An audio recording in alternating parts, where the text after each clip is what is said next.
বলছে হ্যাঁ দিয়েছি, উল্টো পাল্টা করছি করছি। এই ষাঁড়গুলোর ব্যবস্থা আল্লাহ করে দেবে। কথা ঠিক না ভুল? আল্লাহ আমাদের জিজ্ঞাসা করেছিলেন আলাস্তি বিরাব্বিকুম, বলো আমি কি তোমাদের রব নই? প্রত্যেকটা রুহু বলেছিল, বাগদি, খ্রিস্টান, জৈন, বৌদ্ধ, তেওর, মেতর, মুচি সবাই বলেছিল ক্বালু বালা, আপনি আমাদের রব, আপনি যা বলবেন তাই শুনবো। এই জন্য বিচার করবেন আল্লাহ, আর জান্নাত আর জাহান্নামের ব্যবস্থা করে রেখেছেন আল্লাহ। যেরকম কাজ করব সেরকম ফল পাবো। বিশ্বাস করুন, একের পর এক মানুষ মরে যাচ্ছে।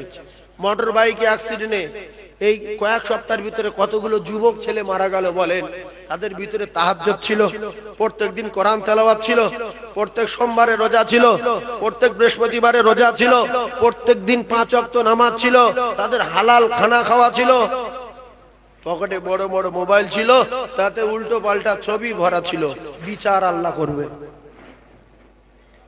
এই জন্য আমি কেন, ফুরফুরার পীর সাহেব কেন, যদি ডাইরেক্ট 1,24,000 নবী ডেকে আনা হয় তো একজনের হেদায়েত দিয়ে যেতে পারবে না।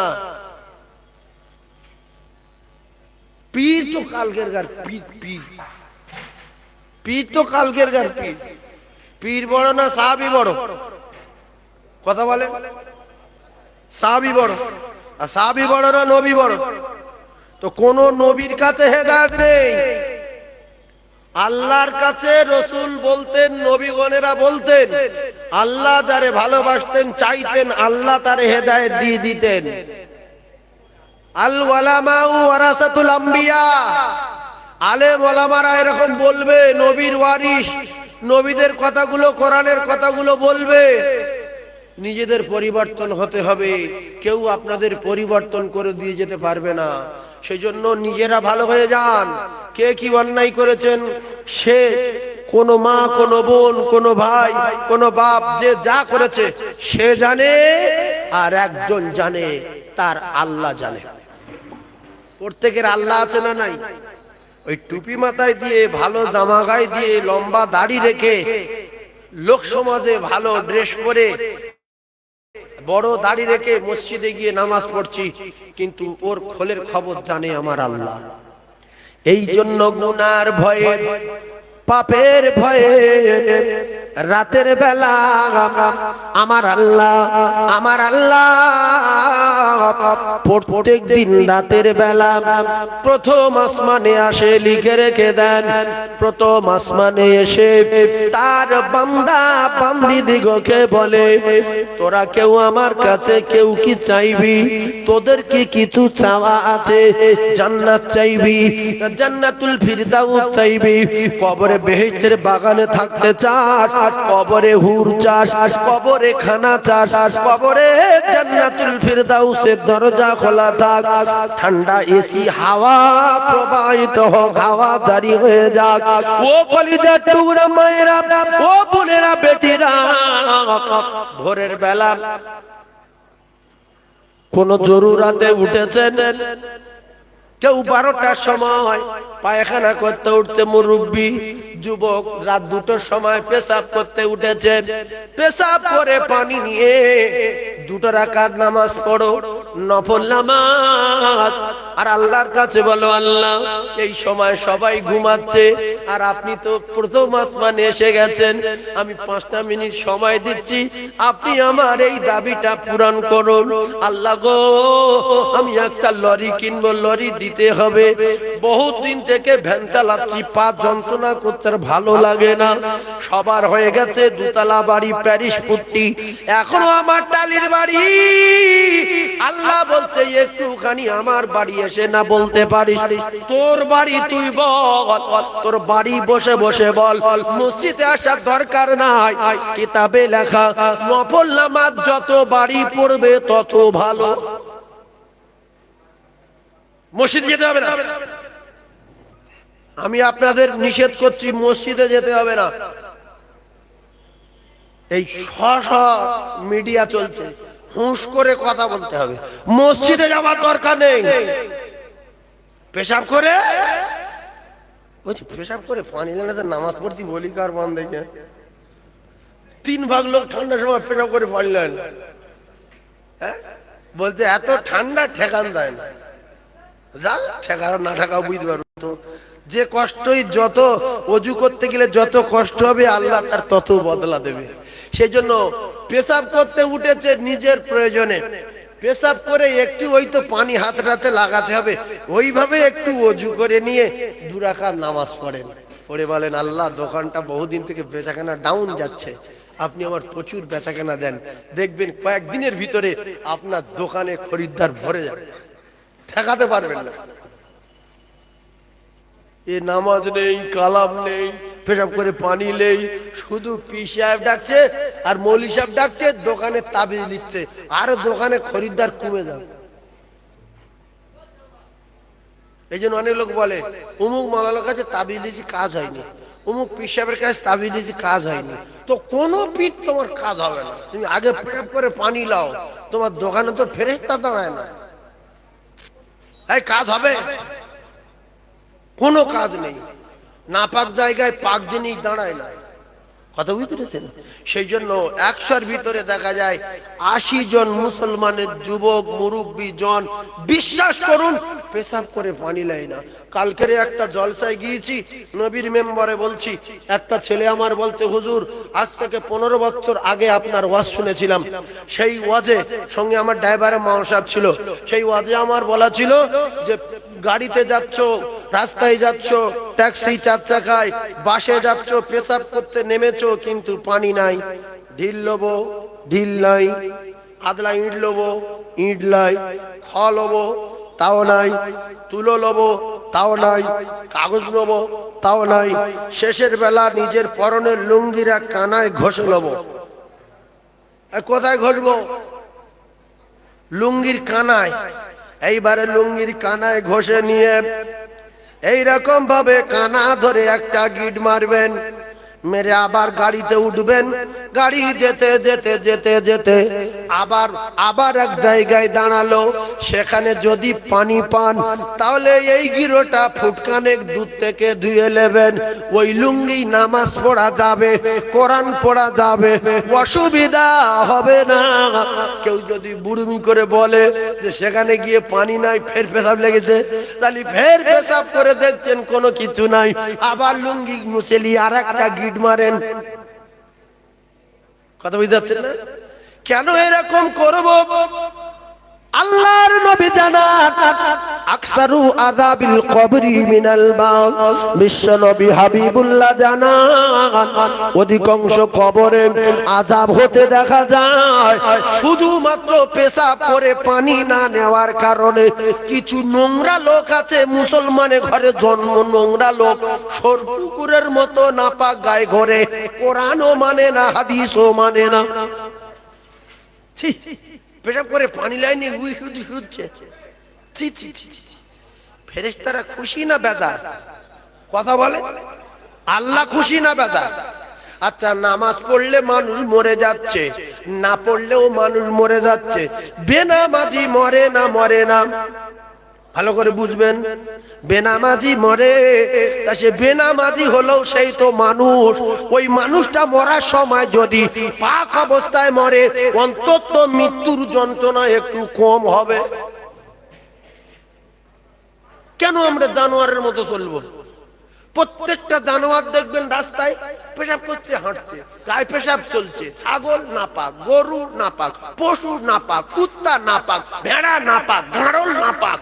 মানুষ কি গাঁড়ল বাড়াতে খারাপ? আল্লাহর কসম, মানুষ উখরি জাতির নাস।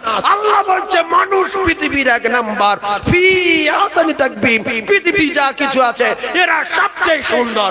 এর জ্ঞান বেশি, নাম বেশি, দাম বেশি, তথাপিও পেশাব করে পানি নেওয়ার সময় নাই।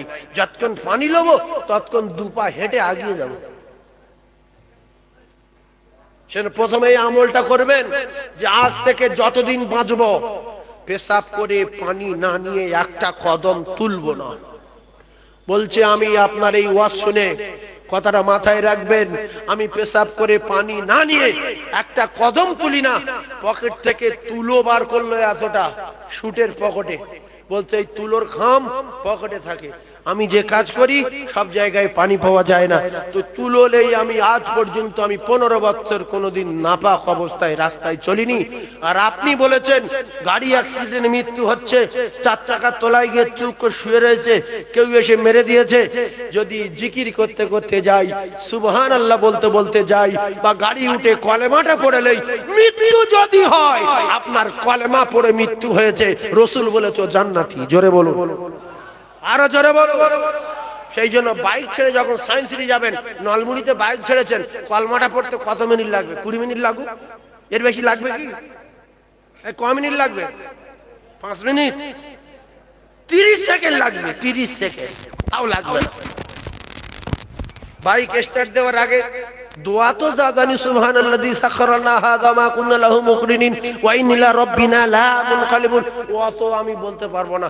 বিসমিল্লাহি তাওয়াক্কালতু আলাল্লাহ, আমি অত লম্বা জানি না। তো এবার কি বলবো? লা ইলাহা ইল্লাল্লাহু মুহাম্মাদুর রাসূলুল্লাহ। সুবহানাল্লাহ বলতে বলতে যাব, আল্লাহ আল্লাহ বলতে বলতে যাব। যদি অ্যাক্সিডেন্ট হয়ে যায়, মৃত্যু হয়ে যায়, আল্লাহ পাকের রাসূল বলছে ও কলেমা পড়ে মরেছে, মৃত্যুর সময় ওর ঠিকানা আল্লাহর জান্নাত। বলুন সুবহানাল্লাহ। সেই জন্য ভ্যানে যাচ্ছেন, গালাগালি দিতে যাচ্ছেন, শালা সুমন্দি এক ধারতে বলতে বলতে গাড়ি চালাচ্ছে, হঠাৎ বাস এসে মেরেছে, ও মরে গেছে, গালাগালি দিতে দিতে মরেছে। সেই জন্য গালাগালি পরে দেবেন, রিক্সের জায়গায় যখন যাবেন কলেমা পড়তে পড়তে যাবেন। বাদ যখন পড়ে, আকাশে বজ্রাঘাত পড়ে, সেই সময় কেউ গালাগালি দেয়, বলছে সবাই কলমা পড়ে, ভাব খারাপ কলমা পড়, ভাব খারাপ কলমা পড়। মাঠে কাজ করতে আর বলছে কলমা পড়, লা ইলাহা ইল্লাল্লাহ মুহাম্মাদুর রাসূলুল্লাহ। আবার কেউ বলছে লা ইলাহা ইল্লাল্লাহ সুবহানাকা ইন্নী কুনতু মিনাজ জালিমিন। ওখান থেকে বেরিয়ে ঘরের ভিতরে আসলো, এবারে বাজারে জোরে পড়ছে, আর কলমা পড়ে না, জানে বেঁচে গেছি। কি আছে না জানে, মাঠ থেকে বাড়ি আসি না, আর কে রে বাদ যদি পড়ে ঘর ঘর ভেদ করে তোমার কলজের ভিতরে ঢুকবে, ঢুকবে না, ঢুকবে না। এই জন্য বিদ্যুৎ যখন চমকাবে সাবধানে থাকবেন, পাক অবস্থায় থাকবেন, কলমা পড়বেন, দরুদ পড়বেন, সুবহানাল্লাহ বলবেন। আল্লাহ ভাববে যে আমার পাগলা বান্দা, কি করব, আর ওই যা জানে তাই বলছে। সেজন্য বাবু, পাক অবস্থায় যদি আমল না করি, এই আমল আল্লাহর দরবারে যাবে। আপনি কোন জায়গায় ফেসে গেছেন, কিছু একটা বিপদে পড়েছেন, কলেমাটা তো পড়বেন, কিন্তু পেশাব করে পানি নেওয়া যদি থাকতো, কলেমা পড়লে কাজ হবে? হবে না, হবে না, হবে না। সেজন্য পেশাব করে সবাই পানি নেবো ইনশাআল্লাহ। জোরে বলেন ইনশাআল্লাহ। আজ থেকে নাপাক গায় একটা কদম তুলবো না, তুলবো না, তুলবো না। আকসারু আযাবিল কবরি মিনাল বাউল। রাসূলুল্লাহ বলেছেন অধিকাংশ কবরে আযাব হচ্ছে শুধুমাত্র পেশাবের ছিটের কারণে। এরপরে ওমর হুজুর জলসা করতে আসবে, ওমর হুজুর ওই এলাকা থেকে জলসা করে আসছে, ফুরফুরা আরো হুজুর কেবলা গণের আসছে। হঠাৎ করে আপনার রাস্তায় দেখা হলো, সে চেনে, বাবু তোমার বাড়ি সেই অমুক জায়গায়, হ্যাঁ এসে বাবু মুসা করি। আল্লাহ, এই নাফাক, তবু জোর করে হাতে হাত দিতে হচ্ছে। ছি ছি ছি ছি। একটা আল্লাহর ওলির হাতে, একটা আল্লাহ ওয়ালা মানুষের হাতে, একটা পীরের আওলাদের হাতে তুমি হাত দিচ্ছ, নাপাক গায়। তুমি মানো এরকম ঘটনা ঘটনা ঘটে কথা বলে। আরে কটা মুরব্বির একটা কথা শিখিয়ে দেয়, মৃত্যুর 1 সেকেন্ড আগে পরে কোন সময় আছে কি? তারা বুড়ো হয়ে গেছেন, শুনেলেন মৃত্যু যে 1 মিনিট পরে আসবে, 1 সেকেন্ড আগে আসবে না। কোরআনের সেকেন্ডের কথা দেওয়া নেই, লা ইস্তাখিরুনা সাআতা ওয়ালা ইস্তাগদিমুন। পুরে জাল ফেলে দিয়েছ, জাল টেনে তোলার আগে মৃত্যু হয়ে যেতে পারে। ভালো করে বোঝার চেষ্টা করুন। অনেক মুরব্বী আছে, মাছ ধরার সময়, জাল ফেলার সময়, সবজি তোলার সময় 12:30টায় গোসল করবে, 12:25 পেশাব করেছে পুকুরের পাড়ে, হেঁটে শানে যেতে 5 মিনিট লাগবে বলে তাই পেশাব করেছে 12:25, আর পানি লাইনি, জানে 2 ছানা জাল ফেলবো, 3 ছানার মাথায় গিয়ে শানে লাভবো, এই 2 মিনিট নাপাক গায়ে আছে, অসুবিধা নাই, পাড়ে ছিল, কালকে উল্টো সব কামড় মেরেছে। কাকা 3 বার ধাড়া মেরে 4 বারের মাথায় মরে গেছে। এ মরেছে নাপাক গায়, এর জন্য নাপাক অবস্থায় একটা সেকেন্ড থাকবেন না। মাথায় বাজ পড়তে পারে, তাল পড়তে পারে, নারকেল পড়তে পারে।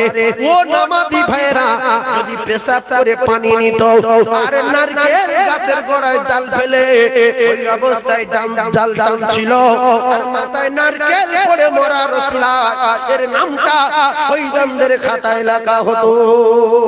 জোরে বলুন। এই জন্য একটা সেকেন্ড না পাকায় থাকবো না। শুধু পেশাবটা বার হওয়ার সময় কত কত শুধু বেরিয়ে যাবে, সঙ্গে সঙ্গে কাপড়, তুলো, ঢিল যা পাবো অন্তত পেশাবটা মোছার চেষ্টা করবো ইনশাআল্লাহ। আর অনেক মানুষ আছে বেলা 10টা পর্যন্ত নাপাক গায়ে শুয়ে থাকে বাড়িতে। এই জন্য বাড়িতে ফেরেশতা আসে না, শুধু বলে আল্লাহ এর বাড়ি বাজ ভালো, এর বাড়ি গজব দাও, এর ধ্বংস করো। আর ওর এত ব্যবসা, এত টাকা, এত সবজি, এত চাষ, পাশের বাড়ি দুতলা হয়ে গেল। এরা শুধু তাবিজ নিতে লোকের কাছে গল্প করতে, এত ইনকাম করি রাখতে পারি না। হুজুর তাবিজ দাও, হুজুর তাবিজ দাও। আগে ফজরের আগ পর্যন্ত পবিত্র হয়ে যাও বাপের বেটা। 8টা পর্যন্ত নাপাক গায়ে থেকো না, তাবিজ টিকবে না, বংশ ধ্বংস হবে, একটা পয়সা জমাতে পারবে না।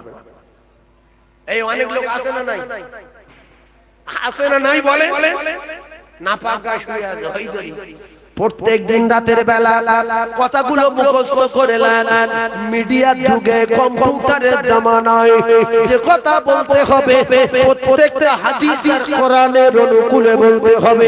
একটা যদি ফল্ট হয়ে যায় ধরার জন্য হাজার হাজার লোক রেডি হয়ে আছে। ও নলমুড়ি কলিজার টুকরা সোনার মানিকেরা, যুবকেরা, জওয়ানেরা, প্রত্যেক দিন রাতের বেলায় আমার আল্লাহ কাছে একটা পর্চা জমা দেয় ফেরেশতারা। ভালো করে মুখস্থ করে নেন, রাতের বেলা একটা পর্চা জমা দেয় আল্লাহর ফেরেশতারা। প্রত্যেকটা মানুষের নামালের একটা পর্চা যখন আল্লাহর কাছে জমা দেয়, আল্লাহ পাক ওই খাতাটা, ওই পর্চাটা প্রথম পৃষ্ঠায় দেখলো লা ইলাহা ইল্লা আনতা সুবহানাকা ইন্নী কুনতু মিনাজ জালিমিন, কুল হুয়াল্লাহু আল্লাহু সামাদ লাম ইয়ালিদ ওয়া লাম ইউলাদ ওয়া লাম ইয়াকুল লাহু কুফুয়ান আহাদ। বিসমিল্লাহির রহমানির রহিম, কুল আউযু বিরাব্বিল ফালাক মিন শাররি মা খালাক, আবার লা ইলাহা ইল্লাল্লাহু মুহাম্মাদুর রাসূলুল্লাহ।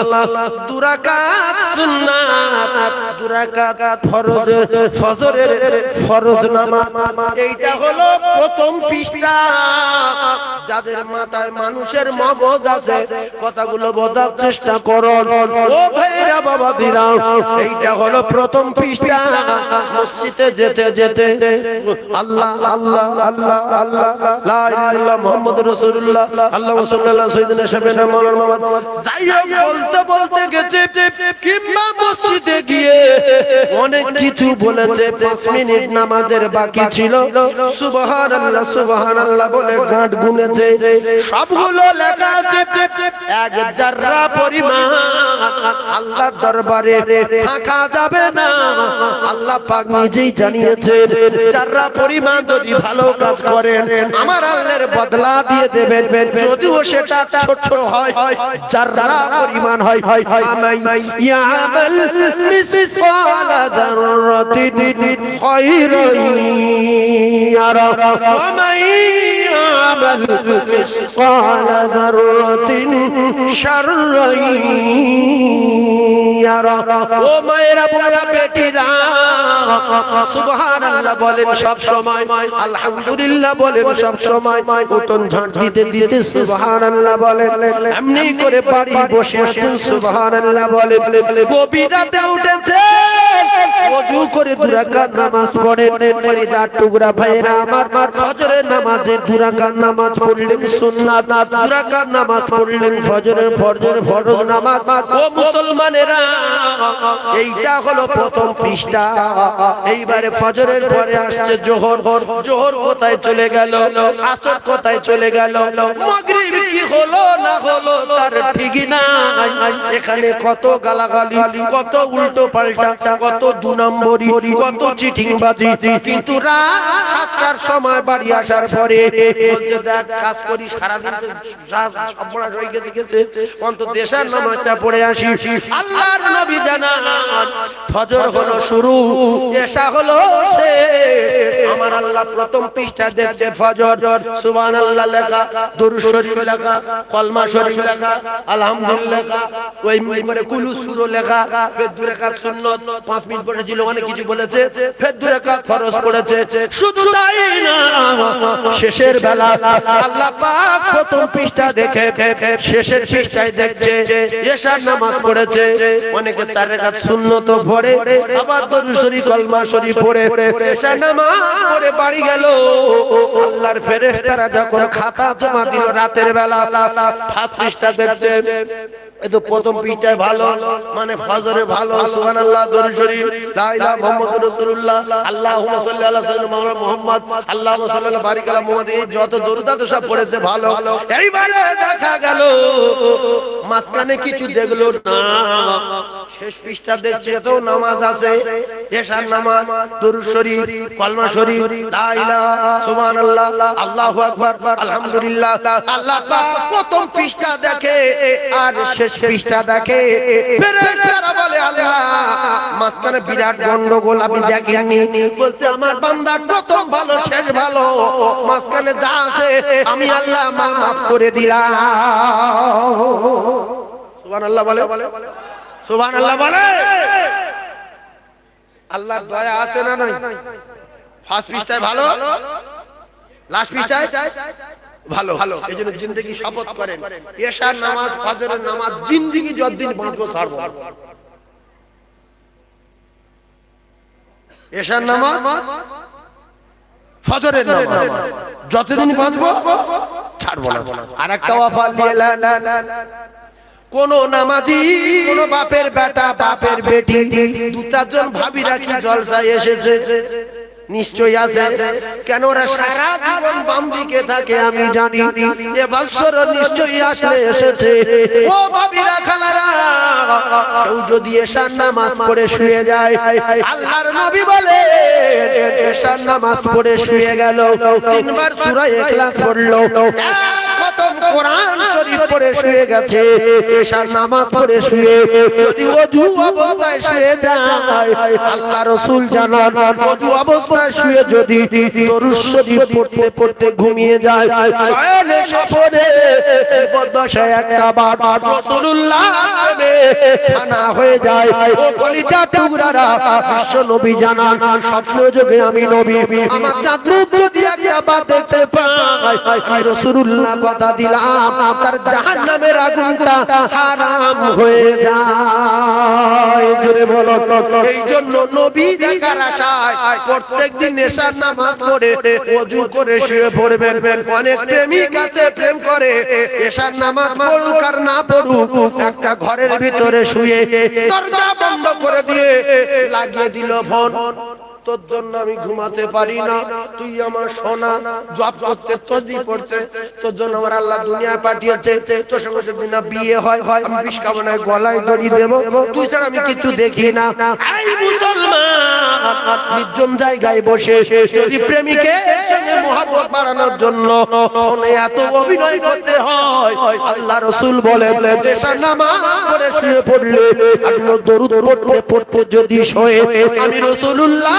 তার দেখা দেব আর আমি যার দেখা দেব তার জীবন ধন্য হয়ে যাবে তার জাহান্নামের আগুনটা চিরতরে হারাম হয়ে যাবে আর কি হবে এশার নামাজ পড়ে কেউ যদি শুয়ে পড়ে অর্ধেক রাত 12টা 12:30 পর্যন্ত জেগে জেগে জেগে জেগে জেগে জেগে জেগে জেগে নফল ইবাদত করলে যে সওয়াব হয় সেই সওয়াব তার নামায়ে আমলে লেখা হয় আর যদি কপাল ভালো হয় এশার নামাজ পড়ে শুয়েছে, ও যদি ফজরের নামাজটা জামাতে সঙ্গে আদায় করতে পারে, আল্লাহ রাসূল জানা সারা রাত দাঁড়িয়ে ইবাদত করলে যে সওয়াব হয় ওই সওয়াব আর নামায় আমলে লেখা হয়। জোরে বলুন। এই নিয়ত করবেন জাল্লেশার নামাজ পড়ে শুয়েছি, দরুদ পড়তে পড়তে ওযু অবস্থায় ঘুমাবো, আর যদি ফজরের নামাজে উঠে নামাজটা পড়তে পারেন, গোটা রাত দাঁড়িয়ে ইবাদত করা সওয়াব আপনার নামায় আমলে লেখা হবে। জোরে বলুন। এগুলো বিশ্বাস করুন। আমি প্রথমে বলেছি যে আমরা না নেকি দেখিনি, কবরে আগুন জ্বলে দেখিনি, আল্লাহ কিরকম দেখিনি, কোথায় কি কিচ্ছু জানি না, কোথায় জান্নাত কোথায় জাহান্নাম, শুধু বিশ্বাস করি, মেনে নিয়েছি, এটার নাম হলো ঈমান। মেনে নেন, বিশ্বাস করুন। এশার নামাজ পড়ে ওযু অবস্থায় শোবেন, দরুদ পড়তে পড়তে ঘুমিয়ে যাবেন, বিশ্ব নবীর দিদার নসিব হয়ে যাবে। কিন্তু কষ্ট হয়, তাই ওযু করতে হবে, আবার দরুদ পড়তে হবে, বসতে বিড়ি খেতে ঘুমাবো, নবী আসবে সরে যাবে। আল্লাহু আকবার, আল্লাহু আকবার।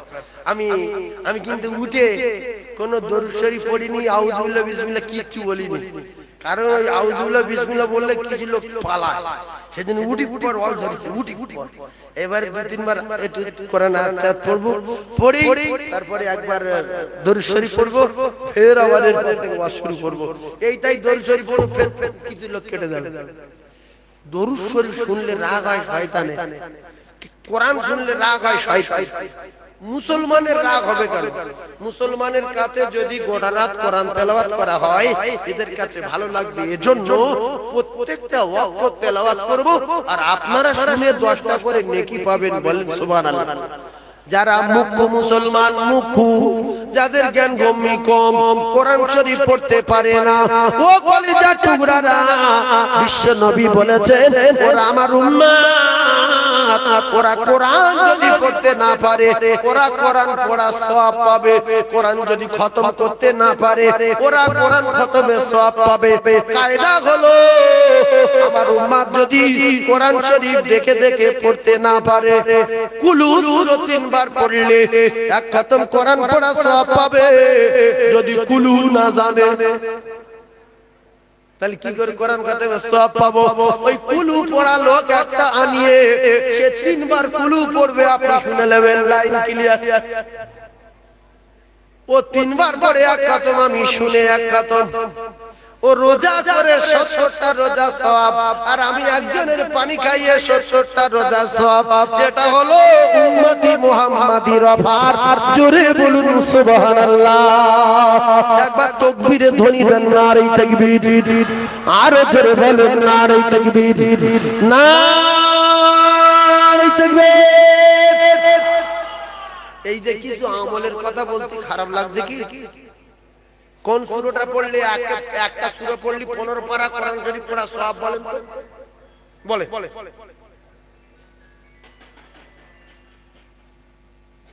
আপনারা শুনেছেন সূরা জিলজাল, ইজা জুলজিলাতিল আরদু জিলজালাহা। যারা হাফেজ আছেন, মাওলানা আছেন, জীবনের মতো কলিজার ভিতরে গেঁথে রাখবেন, এইগুলো সাধারণ মানুষদেরকে শুনিয়ে দেবেন। আল্লাহর নবী জানান এই সূরা জিলজাল, ইজা জুলজিলাতিল আরদু জিলজালাহা, এই সূরাটা যদি বিশ্ব নবীর উম্মাতানি ও ভাবিরা খালারা যদি একবার করে তেলাওয়াত করতে পারে, প্রত্যেকবারে 15 পারা পড়া সওয়াব তার নামায় আমলে লেখা হবে। আর দুবার যদি পড়তে পারে তাহলে এক খতম কোরআন পড়া সওয়াব তার নামায় আমলে লেখা হবে।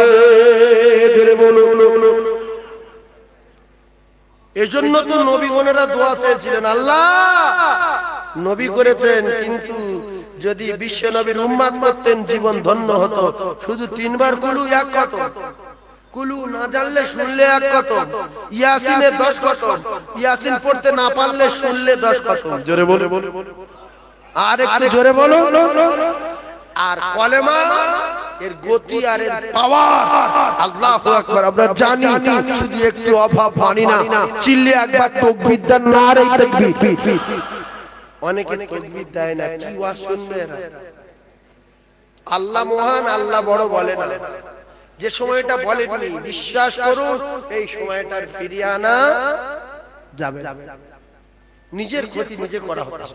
সেজন্য একবার দরুদ শরীফ আল্লাহুম্মা জোরে বলেন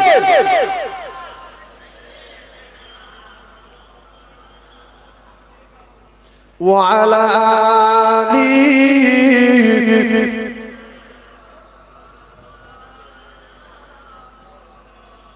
মুহাম্মাদুন বাশারুন লাইসা কাল বাশারি ইয়াকুতুন হাজারুন লাইসা কাল হাজারি আল্লাহুম্মা জোরে সাল্লি আলা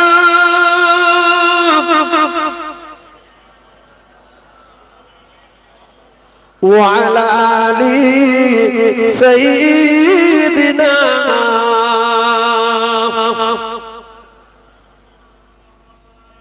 নবী আমার গলার তাবির ও নবী বুকের সুবাস মালা,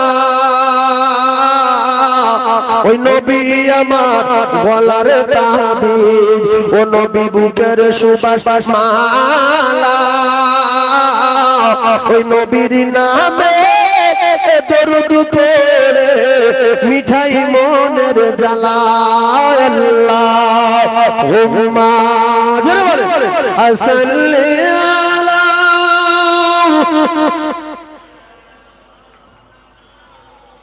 ওয়া আলা আলি সাইয়্যিদিনা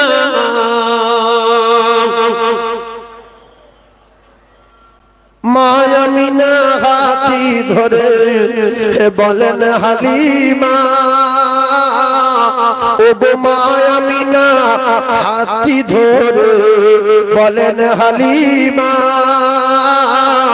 শোনো শোনো ও হালিমা করে যদি ভুল আর নয়নেরি বাঁচায় আমার সে যে মুহাম্মদ রাসূল লা ইলাহা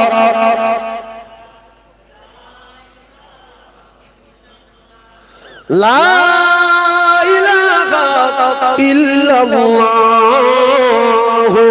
মুহাম্মাদুর রাসূলুল্লাহ সাল্লাল্লাহু আলাইহি ওয়াসাল্লাম। সব কথার এক কথা, আমরা প্রত্যেক দিন যারা রাতের বেলা উঠি বা যারা নামাজি, আমি সকলের দুটো পায়ে ধরে বলছি, যার যা প্রয়োজন নিঝুম রাতে পৃথিবীর সমস্ত মানুষ ঘুমিয়ে পড়বে, আর আমি অন্তত দুটো রাকাত নফল নামাজ পড়ে নিজের বাড়িতে মসজিদে যাওয়ার দরকার নেই। রাসূল বলেছে নফল বাড়ি পড়ো। নফল কোথায় পড়বে? বাড়ি পড়ো। তাহলে বাড়ি আপনার একটা বারান্দা, আপনার একটা নির্দিষ্ট জায়গা, এটা তো প্রত্যেকটা মুসলমানের বাড়ি এটা রাখা দরকার, যে এখানে আমি নামাজ পড়বো, আমার গিন্নি পড়বে, আমার ছেলে পড়বে, আমার মেয়ে পড়বে, ওখানে নফল পড়ে নবীর মেম্বারে বসে বলছি আল্লাহর কসম, আপনি একটা সপ্তাহ পরীক্ষা করেন কি মজা পাবেন। এক সপ্তাহ দুরাক বেশি পড়তে হবে না, কষ্ট হচ্ছে 2 রাকাত পড়েন, 4 রাকাত পড়েন, 8 রাকাত পড়েন, খুব ভালো লাগছে 12 রাকাত পড়েন। এই নফলগুলো পড়লে কি হবে জানেন? আপনারা নিজেরা ভাবেন, আমরা কি প্রত্যেকে সেই 10 বছর থেকে নামাজ পড়া ধরেছি? কেউ 15, কেউ 20, কেউ 25, কেউ বিভিন্ন রকমের উল্টো পাল্টা কাজ কারবার করে করে কিছু মালজাল জমি নিয়ে হজ করে তবে নামাজ পড়া ধরেছে, আছে না নাই? তা এই যে ঘাটতিগুলো আল্লাহ রাসূল বলেছে টুকটুক করে নফল পড়ো, সব ফরজ নামাজের ঘাটতিগুলো পূরণ হয়ে যাবে। বলুন সুবহানাল্লাহ। টুকটুক করে নফল পড়ো, সব ফরজ নামাজের ঘাটতি পূরণ হয়ে যাবে। নফল দিয়ে ফরজের ঘাটতি পূরণ হবে। এজন্য ছোট্ট একটা মিসাল দেই। 5 ওয়াক্ত নামাজ ফরজ, কত? 5 ওয়াক্ত। আমি শুধু 5 ওয়াক্ত পড়ব। ভালো করে বোঝার চেষ্টা করবেন, যারা জ্ঞানী মানুষ বসে আছেন কিছু নেবেন বলে শুধু 5 ওয়াক্ত পড়ব, এটা আল্লাহর হুকুম ফরজ। রাজমিস্ত্রি কাজ করতে আসে, ও কলিজার টুকরারা, প্লাস্টার করতে আসে 8টার সময়, চলে যায় 4টার সময়। আর আরেকটা মেঘলা মিস্ত্রি, তার মাথা মোটা, সে বলে আরে এখনো 1 পোড়া বালি পড়ে আছে, এইটা ফেলে রেখে গেলে বালি জমে যাবে, আর ওই জায়গায় একটু গাড্ডা মতো আছে।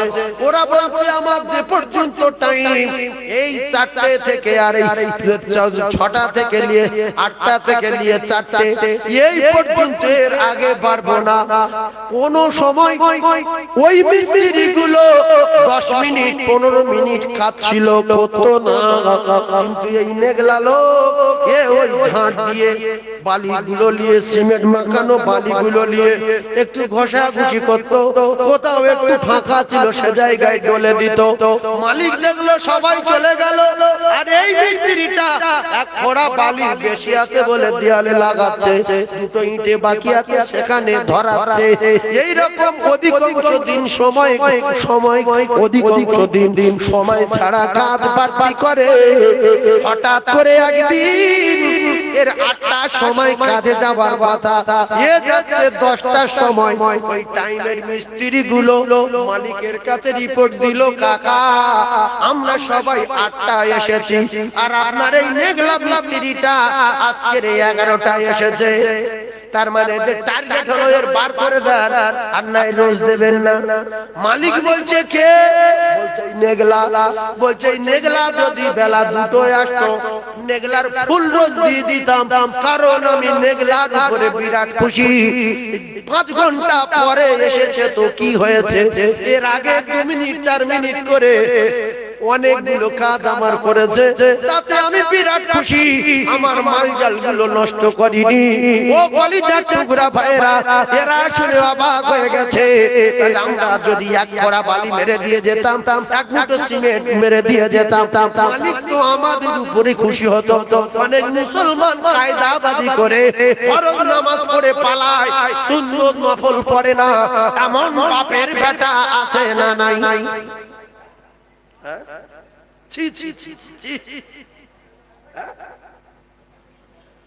বাবার একটা সীমা থাকে।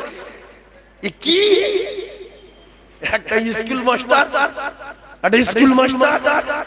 একটা মানে লোক রেখেছে, তার বলেছে আমার ছেলেটাকে গোসল করাবি, আমার মেয়েটাকে গোসল করাবি, আমার এই ছেলে মেয়ে দুটোর গোসল করিয়ে, আর এই ছোট ছোট বাচ্চা দুটোর দেখাশোনা করবি, এদের স্কুলে নিয়ে যাবি, আর আনবি, জামা কাপড় গুলো পরিষ্কার করে দিবি। এই 5টা কাজ দিলাম, 25,000 টাকা বেতন। এই খাতা দেখে দেখে কাজ করবি, পয়েন্ট ভুল হলে বেতন কাটা।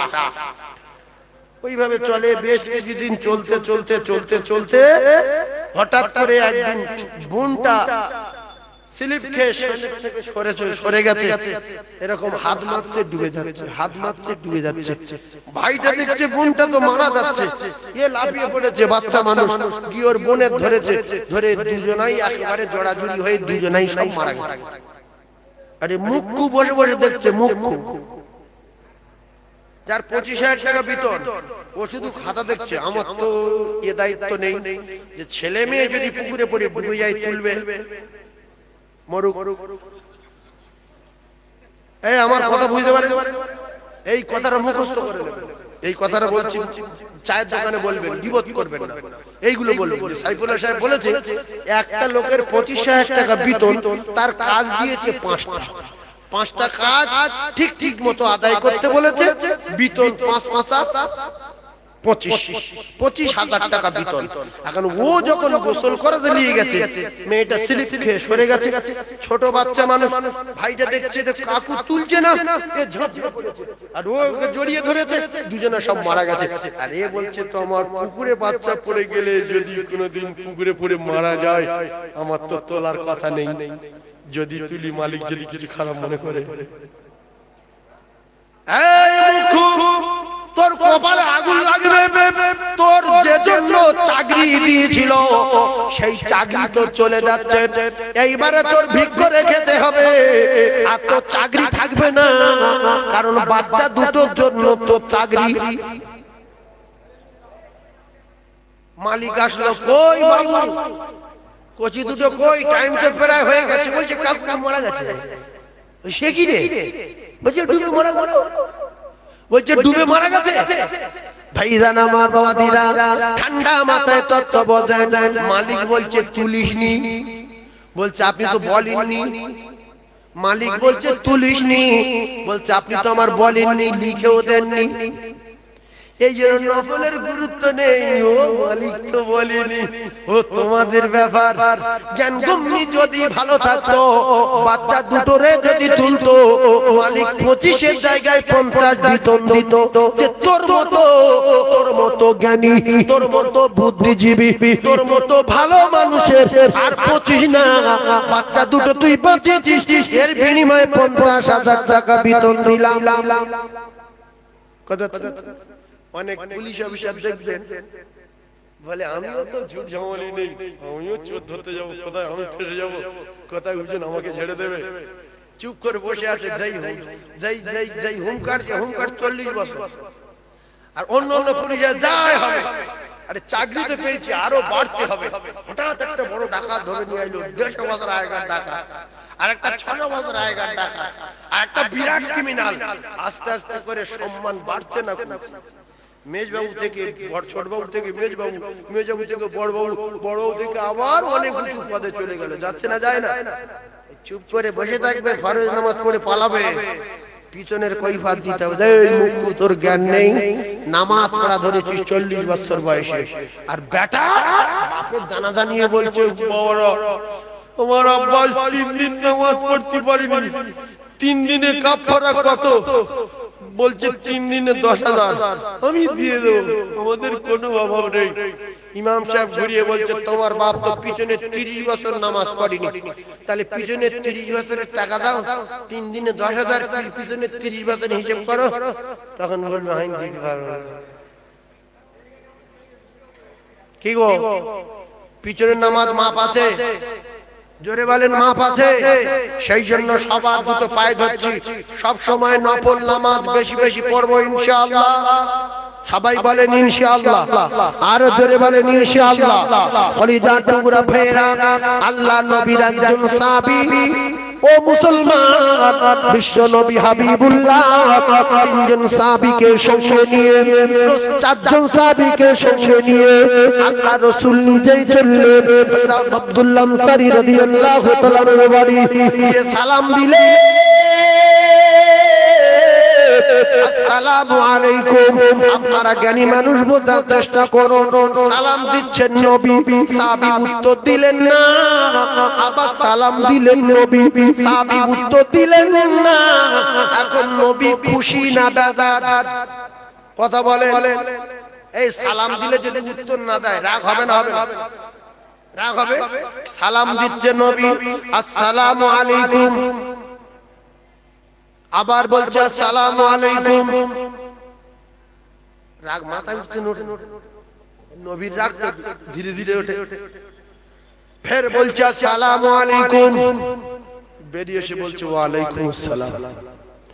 নবী বললেন আব্দুল্লাহ আনসারী রে, একটা কথা মাথায় রেখে দাও, তুমি ভালো করে জানো আমি নবী যদি কারোর উপরে রেগে যাই, আমি নবী যদি কারোর উপরে নারাজ হয়ে যাই, আমার আল্লাহ পাক তার জান্নাতে দেবে না।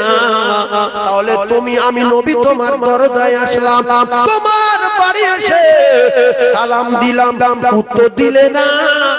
আবার সালাম দিলাম, উত্তর দিলে না। আবার সালাম দিলাম, দ্বিতীয়বার সালামের মাথায় আমার কাছে এসে জবাব দিলে। আব্দুল্লাহ আনসারী কাঁদে, ইয়া রাসূলুল্লাহ, ইয়া হাবিবাল্লাহ, ইয়া রাসূলুল্লাহ, বেয়াদবি মাফ করুন। আপনি যখন প্রথম সালাম দিলেন তখন আমার স্ত্রী নামাজ পড়ছিল। ইয়া রাসূলুল্লাহ, আমাদের দুই স্বামী স্ত্রীর একটি মাত্র কাপড়, আমার স্ত্রী যখন নামাজ পড়ে আমি তখন উলঙ্গ অবস্থায় ঘরের ভিতরে বসে থাকি। ইয়া রাসূলুল্লাহ, আমি যখন নামাজ পড়ি আমার স্ত্রী উলঙ্গ অবস্থায় ঘরের ভিতরে চলে যায়। ইয়া হাবিবাল্লাহ, প্রথম সালামে আমার স্ত্রী নামাজে দাঁড়িয়ে আমি কি করে আমার স্ত্রীকে ডাকতে পারি? আমার স্ত্রী তো আল্লাহর সঙ্গে কথাবার্তা বলছে। ইয়া রাসূলুল্লাহ, দ্বিতীয় সালামে তখন আমার স্ত্রী নামাজে, আমি কি করে আমার স্ত্রীকে ডাকতে পারি? কাপড় না পরে আমি তো আসতে পারি না। ইয়া রাসূলুল্লাহ, মাফ করে দিন। দ্বিতীয়বার সালামে আমার স্ত্রী সালাম ফিরিয়ে দিয়ে জলদি করে ঘরের ভিতরে গিয়ে কাপড়খানা দেওয়ার সাথে সাথে কোনো রকমে জড়িয়ে আমি আপনার সালামের জবাব দিয়েছি। আমায় ক্ষমা করে দেবেন, আমায় ক্ষমা দিন।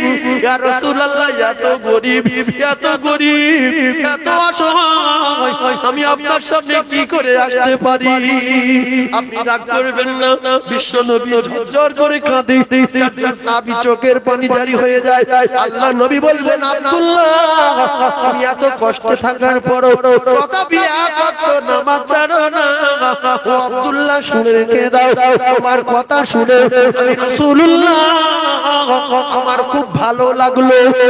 একটা কথা, এই বাচ্চাটার গাছের গায়ে বেঁধে রেখেছো কেন?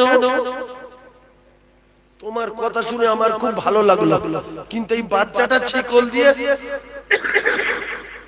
গাছের গায়ে বেঁধে রেখেছো কেন উঠোনে? এ তো ভালো কাজ না। ইয়া রাসূলুল্লাহ, ইয়া হাবিবাল্লাহ, দিনের পর দিন অনাহারে থাকি, উনুন জ্বলে না, খাওয়া না, দাওয়া না। আমার এই বাচ্চাটার কয়েকদিন খাওয়া নাই। আমি রুজি তালাশে আমার স্ত্রীকে গর্তের ভিতরে রেখে আমি ওই পোশাকটা পরে বাইরে যাই। ইহুদির বাগানের একটা খেজুর গাছ আমার উঠোনে হেলা হয়ে আমার উঠোনে এসে গেছে। ওই গাছের পাকা খেজুর আমার উঠোনে পড়ে। ইয়া রাসূলুল্লাহ, আমার ক্ষুধার্ত বাচ্চা যদি গুড়িয়ে খায় আমার বাচ্চা জাহান্নামে যাবে।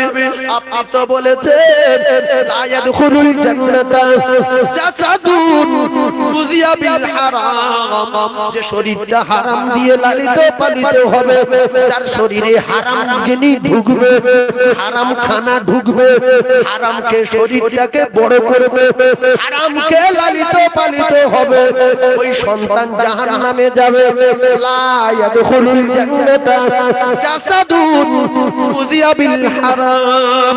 ইয়া রাসূলুল্লাহ গো, আমার ক্ষুধার্ত বাচ্চা আমি বাইরে চলে গেলে ওর মা তো ওই অবস্থাতে গর্তের ভিতরে বাসা, বাইরে আসতে পারবে না। আমার ছেলে যদি খেজুরি গুড়িয়ে খায়, ইয়া রাসূলুল্লাহ, সেজন্য আমি বেঁধে রেখে যাই যাতে করে খেজুর পড়লে গুড়িয়ে খেতে না পারে। পরের গাছতলা থেকে আম গুড়িয়ে খাওয়া চুরি করে খাওয়া সমান। এই কথা ঠিক না? কথা বলে না। ভোরের বেলা আম পড়েছে ঝড়ে, নামাজি বলছে তার বেটা যা গুড়িয়ে লিয়ে আয়, গাছে আম পড়ে যা, ওরা সব ঘুমোচ্ছে যা। ও বাপ গিয়ে সব গুড়িয়ে আনলো। বাড়িওয়ালা দরজা খুলে দেখছে একটাও আম নেই। বলছে আল্লাহ জেনে এর মাথায় বাস পড়ুক, এর কপালে আগুন লাগুক, পেটে ছি ছি ছি, এর চেয়ে গুগুড়ে খাওয়া ভালো। ভাই কথা ঠিক বলো না ভুল? পরের মাল চুরি করে খাওয়া হারাম, আর গু খাওয়া হারাম। লা ইয়াদখুলুল জান্নাতা জাসাদুন গুযিয়া বিল হারাম, ও জাহান্নামে যাবে।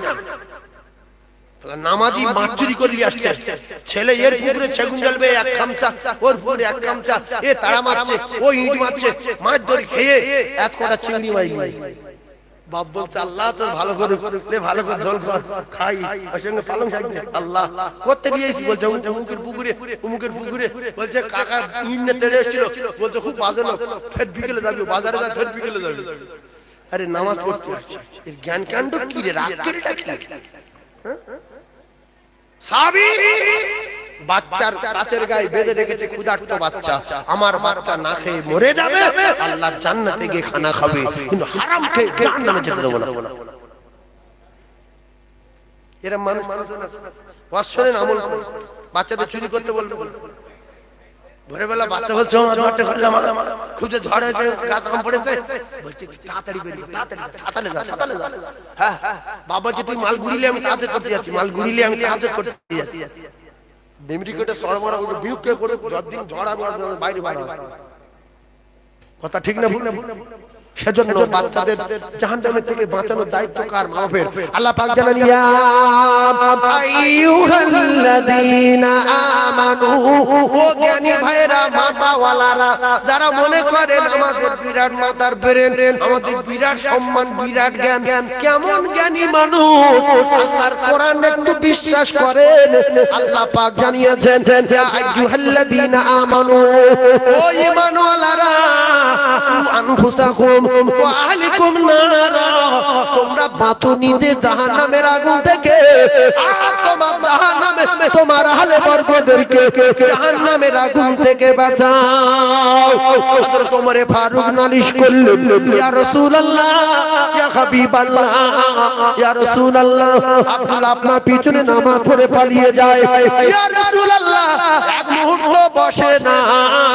রাসূলুল্লাহ জিজ্ঞেস করলেন, আব্দুল্লাহ পালিয়ে যাও কেন? আব্দুল আনসারী বলেছিলেন, ইয়া রাসূলুল্লাহ, ইয়া হাবিবাল্লাহ, আমি শুধু একা নামাজ পড়ে আমি জান্নাতে যাব। আপনি তো বলেছেন আহলে বর্গদেরকে জাহান্নামের আগুন থেকে বাঁচাতে হবে। ইয়া রাসূলুল্লাহ, আমি নামাজ পড়ে গেলে আমার স্ত্রী নামাজ পড়বে, সেজন্য করে আমি দৌড়ে দৌড়ে চলে যাই। যদি আপনার পিছনে সময় কাটাই, ফজরের রক্ত শেষ হয়ে যাবে, আমার স্ত্রীর নামাজ কাজা হয়ে যাবে। অনেক বাপের বেটা নামাজি ফজরে নামাজ পড়তে আসে, কিন্তু তার গিন্নি নামাজ পড়ে না, এমন নামাজি আছে না? নাই নাই নাই। অনেক বুড়ো আছে নামাজ পড়ে না, বুড়ি পড়ে। বুড়ি বলছে কই কই নামাজ পড়ো, বলছে একবার নেওয়ার ভূত মারো মুখে, রাগ আমার মুখে পড়বে। বুড়ি বলছে বেশ, বুড়ো তো জুলুম, মরতে যাচ্ছে, নামাজ পড়ে না।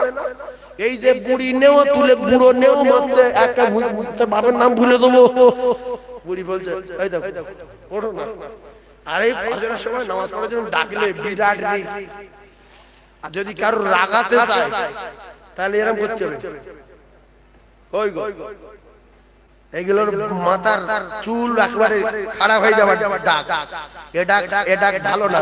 ডাকতে গেলে একবার ধরতে হবে, পায়ে চেপে ধরতে হবে, কিংবা হাতটা আস্তে করে চেপে ধরতে হবে। ওই ধরে আর ছাড়লে হবে না, ধরে আস্তে করে চাপতে হবে, আর বলতে হবে কই আব্দুর রহমান বাপ ওঠো, কই সাবিনা ওঠো, স্বামী স্ত্রী ডাকছে ওঠো ওঠো। ওই যে ধরে আছে ওই চাপ। আর যদি কই কই এত রাগ হয় ওই সময়, আচ্ছা যাচ্ছে না, মনে হয় আদলা ইংলি মেরে মেরে ফেলে দি, জাহান্নামে যাই দাও। সেই জন্য এই গায়ে হাত দিয়ে এরকম ডাক্তার নিষেধ। ডাকতে গেলে আস্তে করে ধরতে হবে।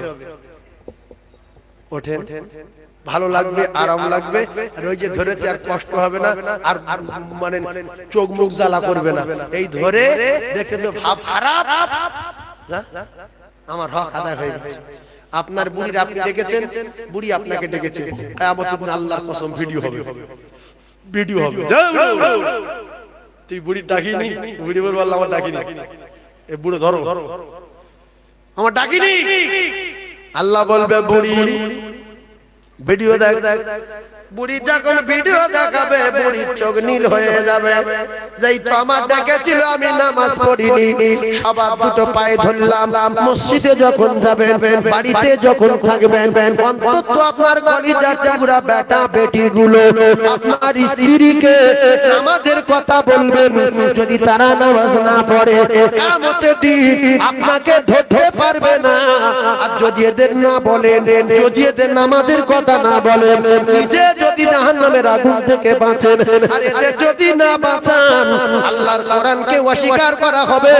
এর বিনিময়ে ছেলে মেয়েগুলো আপনার বুকের উপরে পা তুলে দিয়ে মারিয়ে বুকের হাড়গুলো ভেঙে দেবে। ছেলে জন্ম দেওয়ার সাথ তোর জন্মের মতো মিটিয়ে দেব। তুই নামাজ পড়েছিলিস, আমার বলিসনি কেন? সেই জন্য প্রত্যেকটা বাপের সন্তানের বলার দরকার আছে না নাই? যে কইছি নামাজ পড়, বলে না কারণ কি? যে আমি নামাজ পড়ি না। আমার ছেলের যদি বলি, ছেলে দিন ফট করে ঘুরিয়ে বলে তুমি পড়ো না, আবার আমার বলো কেন? এই জন্য বাপ ভয় বলে না। সেই জন্য বাপ যদি ভালো হয় বাচ্চা ভালো হবে, মা যদি ভালো হয় সন্তান ভালো হবে। ফাতেমা ভালো না খারাপ? কথা বলে কি সুন্দর তথ্য দেখেন। খাতুনে জান্নাত ফাতেমা, জান্নাতের রানী ফাতেমা। ও ভাবিরা খালারা, জান্নাতের রানী ফাতেমা নামাজ পড়ছে। হঠাৎ করে আব্বা জান আসলেন। আব্বা জানকে বলেন, আরে নবী ফাতেমা তো রাসূলুল্লাহর কলিজার টুকরি। আব্বা জান এসে বললেন মা দরজা খোলো। ফাতেমা নামাজ পড়ছে, কথা বলবে। বসে পড়লেন, চাদর গায়ে দিয়ে ওই যে দরজার যে পর্দা, ওই পর্দার চাদরটা টেনে নিয়ে ও মুসলমানেরা গায়ে জড়িয়ে নিয়ে দরজার কাছে দাঁড়িয়ে বলছে আব্বা আপনি ভিতরে আসবেন না, আপনি বাড়ি চলে যান। রাসূলুল্লাহ বলে মা আমি একটা বার দেখা করব, দুটো কথা বলবো। ও জ্ঞানী ভাইয়েরা বোঝার চেষ্টা করুন। আল্লাহর নবীর বেটি বললেন আব্বু আপনি চলে যান, আজকে আমি দেখা করতে পারবো না, কারণ আমার পরনে সেই রকম কাপড় নাই যে আমি আপনার সামনে যাব। যে কাপড়টা পরা আছে কাপড়টা ছেঁড়া। পর্দা গায়ে দিয়ে, দরজার পর্দা গায়ে দিয়ে বলছে আব্বু চলে যান। কারণটা কি? রাসূলুল্লাহ বলেছেন ফাতেমা তোমার ব্যবহারে যদি কোনদিন আমার জামাই আলী রেগে যায়, অসন্তুষ্ট হয়, তুমি যদি মারা যাও আমি নবী তোমার জানাজায় যাব না। ও ভাবিরা খালারা, চার পয়সার মালিকের বেটিরা ঘাম দেখাও স্বামীর সাথে। আল্লাহ রাসূল বললেন কোন স্বামী যদি তার স্ত্রীর বিছানায় ডাকে, ও কলিজার টুকরা ভাবিরা কোনো কথা চলবে না, সাঁ করে বিছানায় আসতে হবে। 15 মিনিট দাঁড়াও, আধা ঘন্টা দাঁড়াও, এখন হবে না, দেরি আছে, কোনো কথা চলবে না।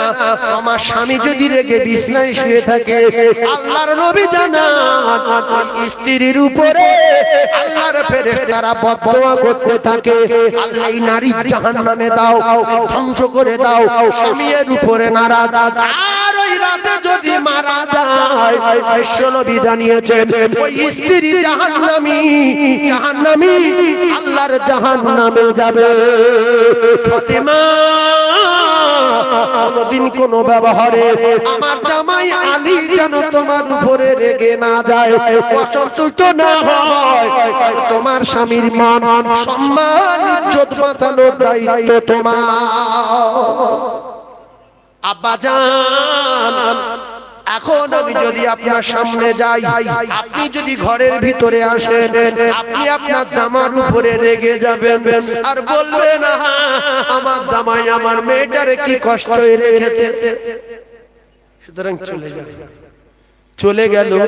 কলিজা টুকরা ভাইয়েরা, আমাদের ঘরে যে সমস্ত ভাবিরা আছে, কেমন বংশের মেয়ে, কোন বংশের মেয়ে, বিয়ারা বংশের মেয়ে কিছু আছে, যদি সেরা শাড়ি পরিয়ে স্বামী রাখে, বাপ যদি আসে সঙ্গে সঙ্গে বলবে এই দেখ, এই দেখ তুই কোথায় বিয়ে দিয়ে দেয়, তুই মুখ মারাই মরে যায়, সকাল থেকে খাইনি, ফের পরনা শাড়ি নেই, বিষ কিনে দেখে মরে যায়, এই বেঈমানের সাথে বিয়ে দিয়েছি, এই বেঈমান আমার একটা শাড়ি কিনে দেয়নি। ছি ছি ছি ছি। 3 দিন ফাতেমা খানা খায়নি, স্বামী চুরি করতে বলিনি। শেরে খোদা আলী রে, পৃথিবীর 1 নাম্বার বীর, মারেফাতের সবচেয়ে বড় পীর হযরত আলী কাররামাল্লাহু ওয়াজহাহু, কোনদিন কারোর চিন্তাই করেনি, টুটি টিপে ধরেনি, লোনের টাকা ফাতেমা নেয়নি। পৃথিবীর 1 নাম্বার নারী, জান্নাতের রানী, খাতুনে জান্নাত ফাতেমা। কিতাবে লেখা তামাম পৃথিবীর যত নারী আমল করে, ইবাদত করে, আল্লাহ আল্লাহ রাসূলকে খুশি করে আল্লাহর জান্নাতে যাবে, সমস্ত নারীদের সরদারিনী হবেন যিনি, তিনি হলেন নবী নন্দিনী জান্নাতি রানী ফাতিমা। জোরে বলো, একটা মেয়ে কি এরকম হতে পারে? দুপুরবেলা খায়নি, বিকেলে সুদিক টাকা নিচ্ছে, নাও সুদ দাও, একটু কুকুরে পায়খানা খাও দাও। ছি ছি ছি। ফাতিমা তু জোহরা বাচ্চাদের কান্না সহ্য করতে পারেন না গো। ফাতিমা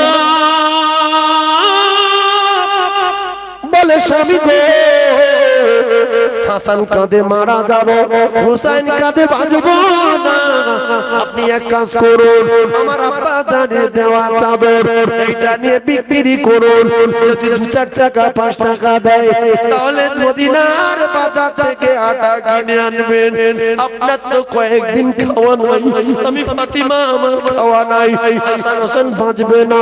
ও কলিজার টুকরারা, ছেঁড়া পোশাকে ওই অবস্থায় কাকুতি মিনতি করে হযরত আলী কাররামাল্লাহু ওয়াজহাহু চাদর নিয়ে গেলে মদিনার বাজারে। আলী কাররামাল্লাহু ওয়াজহাহু বলেন, নবী নন্দিনীর চাদর, নবীর পেটের চাদর, হাসান হুসাইনের মায়ের চাদর, নবী দেওয়া চাদর, এই চাদরটা আজকে বিক্রি করব। শেরে খোদা আলী বললেন ক টাকা? ও কলিজা টুকরা ভাইরা, খরিদ্দার বললেন ক টাকা? শেরে খোদা আলী বললেন 6 টাকা। শিক্ষা লেন, না মানেন শিক্ষা লেন, চিনি ভাই। নবী দেওয়া চাদর সবার নেওয়ার আশা আছে না নাই? 6 টাকা লেন, খুব খুশি, বাজারে যাচ্ছে, একটা ফকির এসে বলছে আলী আমি কয়েকদিন খাইনি, কিছু আছে দাও। মিথ্যা কথা বলবে না দেবে? কথা বলেন। আমরা হলো তো সঙ্গে সঙ্গে ফকির ধরে বাদ দেই, কার কাছে চাইছি, আমার খবর জানি, তুই আমার কাছে টাকা চাইছিস, মাত্র না মাত্র না। 3 দিন না খাওয়া চাদর বিক্রি করে 6 টাকায় আটা কিনতে যাচ্ছে। আমরা হলে কেউ দিতাম না, সঙ্গে সঙ্গে ফকির মেরে জাহান্নামে যেতেন, তো তাও স্বাদ মিটে দেবো, তো 2 টাকা দিয়ে দিল। আসে আর ক টাকা? 4 টাকা। ফের একটা ফকির আসলো, বাবু কয়েকদিন খাওয়া নেই। আসে, শুধু বলছে আসে, যাকে না বলুক তার রাস্তা হবে, মিথ্যাবাদী হয়ে যাবে। আসে, বাবু হবে, হেলে আসে আর 2 টাকা। আবার একটা ফকির এসে বলে বাবু কয়েকদিন খাওয়া না, আসে অন্তত এইবার তো মুখে ঘুষি মারা দরকার। ওদিকে বাচ্চা তাকিয়ে আছে, আব্বু শিওরা টানবে, স্বামী স্ত্রী তাকিয়ে আছে, ফাতেমা আমার স্বামী শিওরা করে কিছু না কিছু আনবে, যেহেতু চাদর দিয়েছি মানে 1 টাকাও হলো বিক্রি হবে। কিন্তু 3 নম্বরে ফকির দিয়ে দিয়ে চুপচাপ মেরে দাঁড়িয়ে। আমরা কি মানুষ ভাবি, একটু ভাবি, এর ভিতরে অনেক লোক আছে ফকিরের তাড়া করে, ফকির দেখলে বলে এই তুই জোয়ান লোক ভিক্ষা চিকানো, মুখি মেরে দাঁত ভেঙে দেবো।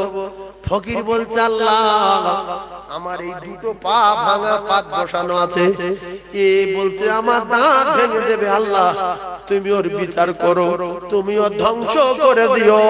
মানুষ এত সহজে কিন্তু ভিক্ষা করে না। আর না ওর হার্টের রোগ আছে, কোনো কাজ করতে পারে না।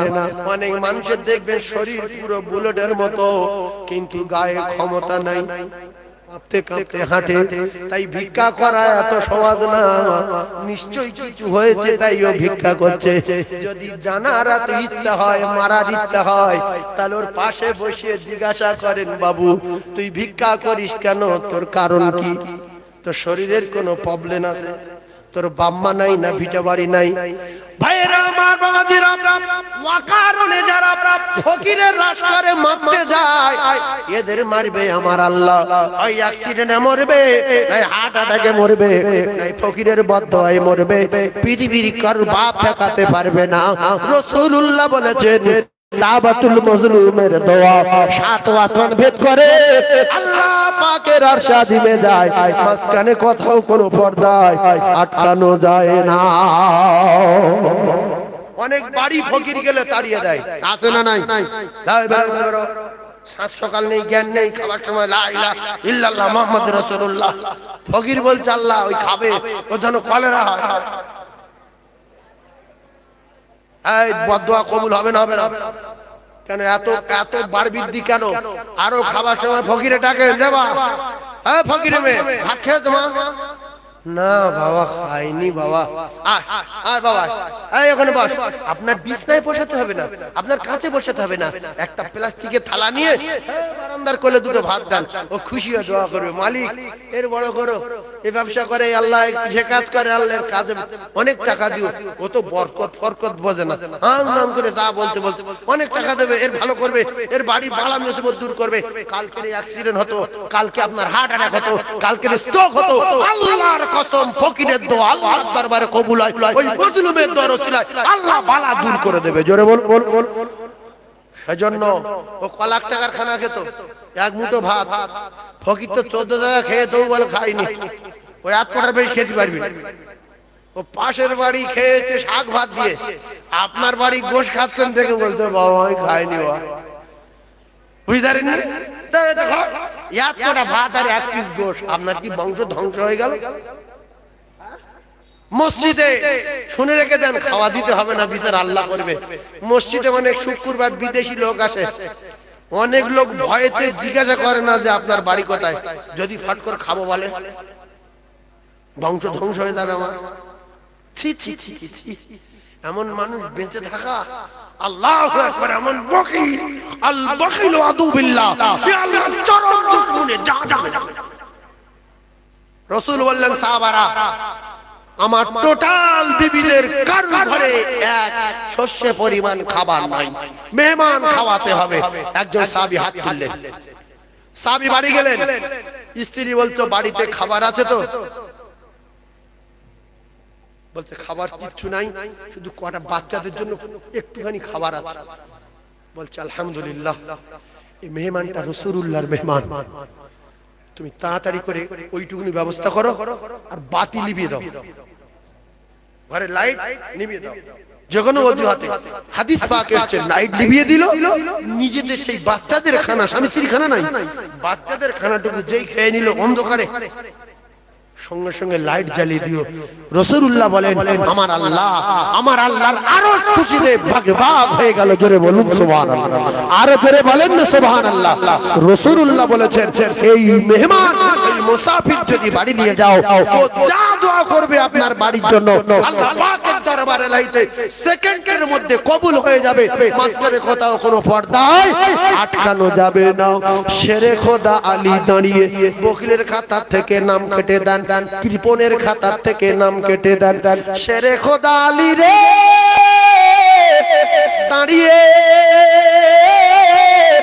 বাড়ি যেতে পারবে না, এমন অবস্থায় দেখা গেল শেরে খোদা আলী কাররামাল্লাহু ওয়াজহাহু ওইভাবে চুপচাপ বেড়ে দাঁড়িয়ে।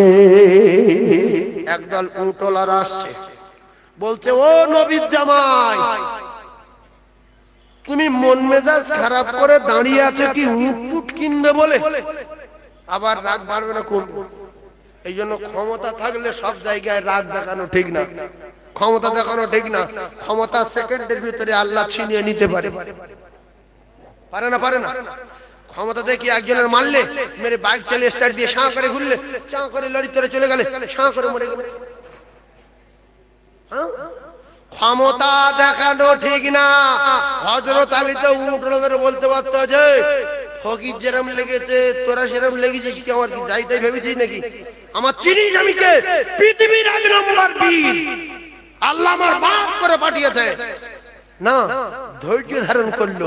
বলছে বাবু আমি তো উট কিনতে পারবো না, আমার কাছে কিছু নাই বাবু। বলছে আপনি যদি উট নেন তাহলে আপনার বাকি দেবো, কারণ আপনি খুব ভালো মানুষ, আপনি নবীর জামাই, ফাতেমার স্বামী, হাসান হুসেনের আব্বা, ফ্রেশ মানুষ, নেবেন বাকি নেবেন। হযরত আলী দেখতেছি এত বড় উট যদি বাকি দেয়, যদি 2-4 টাকা লাভ হয় তাহলে হাঁটা কেনা যাবে। বলছে বাকি দেবেন? বলছে হ্যাঁ। তো বলছে কোনটা নেবেন? বলতে এই বড় উটটা কত? বলছে 6 টাকা। হ্যাঁ দেন দেন দেন, টাকা কিন্তু আমি বিক্রি করে দেবো। বলছে হ্যাঁ। বাজারে নিয়ে গেল হযরত আলীর উট, সবাই এসে হাজির হয়ে গেল খরিদ্দার। আলী বলছে উটের দাম আমি প্রথমে বললাম 60 টাকা, কুমো কুমে যদি 10 টাকায় আসে, 7 টাকায় আসে, তবু 1 টাকা লাভ হবে, 6 টাকা ফিরিয়ে দেবো। কিন্তু আল্লাহর কুদরত বোঝা বড় দায়, 60 টাকা বলার সাথে সাথে খরিদ্দার টাকা বার করে দেয়। জোরে বলুন। এই বলছে 60 টাকা, বলতে বলেন টাকা লাভ। আল্লাহর কুদরত, আল্লাহর কুদরত পরীক্ষা। তো বললো তাহলে যেই 60 টাকা দিল, শাঁ করে চলে আসলো মুতলাদের কাছে, 6 টাকা দিয়ে দিল। আর কাছে ছিল ক টাকা? 54 টাকা। এই 54 টাকা নিয়ে মদিনার বাজারে অনেকগুলো মাল সামান কিনে মাথায় করে নিয়ে বাড়ি আসে আলী। ফাতিমা তু জোহরা বলছে দাঁড়ান। এই যে শুধু স্বামী হয়ে গলাই মারা না, আর গিন্নি হয়ে শুধু ভ ভ করা না। স্বামীকে বলছে দাঁড়ান। কে বলছে? ফাতেমা বলছে দাঁড়ান। আমার আব্বা জানের দেওয়া চাদর খুব বেশি হলে 5 টাকা 6 টাকা বিক্রি হবে, কিন্তু আপনি এই চাদর নিয়ে 50-60 টাকার মাল কিনে নিয়ে আসছেন, কোন জায়গায় কি গন্ডগোল হয়েছে? আগে খাওয়া দাওয়া নেই, মাথা গরম লোক কোথায়, শক্তিশালী লোক কোথায় মেরে ধরে কেড়ে আনলো, না কার দোকানে মাল নিয়ে আসছে টেনে, এ তো চাদরে তো এত টাকা দাম না। তখন শেরে খোদা আলী শুরু থেকে ঘটনা বলতে শুরু করলো। ঠান্ডা মাথায় বোঝেন, এখনকার ভাবিদের স্বামীরা যদি রাতের বেলা বাক্স চুরি করে নিয়ে আসে, শুধু বলবে মাল বুঝবে আর বলবে কেউ তো দেখা পায়নি, বলে না। বলছে চেপে যাও, আগে আলমারির তলা ঢুকিয়ে দেই। বলছে এক কাজ করো, এই ঘরের ভিতরে একটা গাড্ডা করো, করে রাতের ভিতরে মার্বেল লাগিয়ে দাও, কেউ যেন বুঝতে না পারে। ও ভাবি রে, ফাতিমা তু জোহরা বলে স্বামী গো 5-6 টাকা বিক্রি হবে চাদর, 50-60 টাকার মাল। শেরে খোদা আলী বললেন ফাতিমা, রাস্তায় ঘটনা ঘটেছিল, উটওয়ালারা উট দিল, উট বিক্রি করে 60 টাকায় 6 টাকা ফিরিয়ে দিয়ে 54 টাকা ছিল, তার থেকে এত মাল কেনা হলো। ফাতিমা এটা হালাল টাকার মাল, হারাম না। কলিজা টুকরারা, স্বামীর যেরকম স্ত্রীর জাহান্নামের আগুন থেকে বাঁচানোর দায়িত্ব, স্ত্রীরও দায়িত্ব স্বামীকেও জাহান্নামের আগুন থেকে বাঁচানো। নাকি শুধু স্বামীর দায়িত্ব, স্ত্রীর না? এই জন্য আলীকে বাঁচানোর জন্য ফাতেমা বললেন যে যদি হালাল হয় তো খাবো, আর যদি হারাম হয় তাহলে না খেয়ে মরে যাব, খেতে হয় আল্লাহর জান্নাতে গিয়ে খাবো। সুবহানাল্লাহ বলেন, আর জোরে বলেন। আচ্ছা, এখনকার যা নামাজি, 100-র ভিতরে 95টা নামাজি তাহাজ্জুদ পড়তে যাওয়ার সময়, আর এই মানে বর্ষাকালে আষাঢ় শ্রাবণ মাসে ভোরের বেলা নামাজ পড়তে যাচ্ছিল, একটা 2 কেজি ওজনের কাতলা মাছ জলকর থেকে লাম মেরে পিচে রাস্তায় পড়েছে। ছেড়ে দেবে বলবো না, রাত 3টের সময়, পৃথিবীর কেউ নাই, শুধু 2-4টে শিয়াল ঘুরছে। ছাড়বে? সঙ্গে সঙ্গে লুঙ্গি খুলবে। হ্যাঁ, তোমার মাছ ধরেলে বাড়ি যাবে। আর গিন্নি বলবে কেউ জানতে পারেনি তো? বলছে না। বলছে আচ্ছা, মাল কষিয়ে খাবো। বলছে আমি নামাজটা পড়ে আসি। গিন্নিও জাহান্নামী, আমিও জাহান্নামী। কোথায় আমল করবে? এখন তো শুধু টাকা আছে বলে জামা কাপড় গায়ে ঘুরছে। হ্যাঁ, দেখলি মনে আল্লাহর ওলি। যত মিথ্যা, ফেরফেরাবি, চিটিংবাজি, 2 নম্বরই যে করতে পারবে সেই ভালো। হক কথা বলতে গেলে মাথা যাবার ভয় আছে না নাই? মিথ্যা বলেন সেই সবচেয়ে দামি, চিটিংবাজি এই সবচেয়ে দামি, দাগাবাজি এই সবচেয়ে দামি, মুনাফিকি এই সবচেয়ে দামি। সেজন্য দুটো পায়ে ধরে বলছি, নামাজ পড়েন, চায়ের দোকানে গিয়ে মুনাফিকি করবেন না। ইন্নাল মুনাফিকিনা ফিদ দারকিল আসফালি মিনান নার। এর মুনাফিকের ঠিকানা হবে জাহান্নামের তলায়। মুনাফিক আল গীবাতু আশাদ্দু মিনাজ জিনা। একজন প্রকাশ্য জিনা করছে, আর একজন চায়ের দোকানে ফজরের নামাজ পড়ে সূরা ইয়াসিন পড়ে গিয়ে গীবত করছে।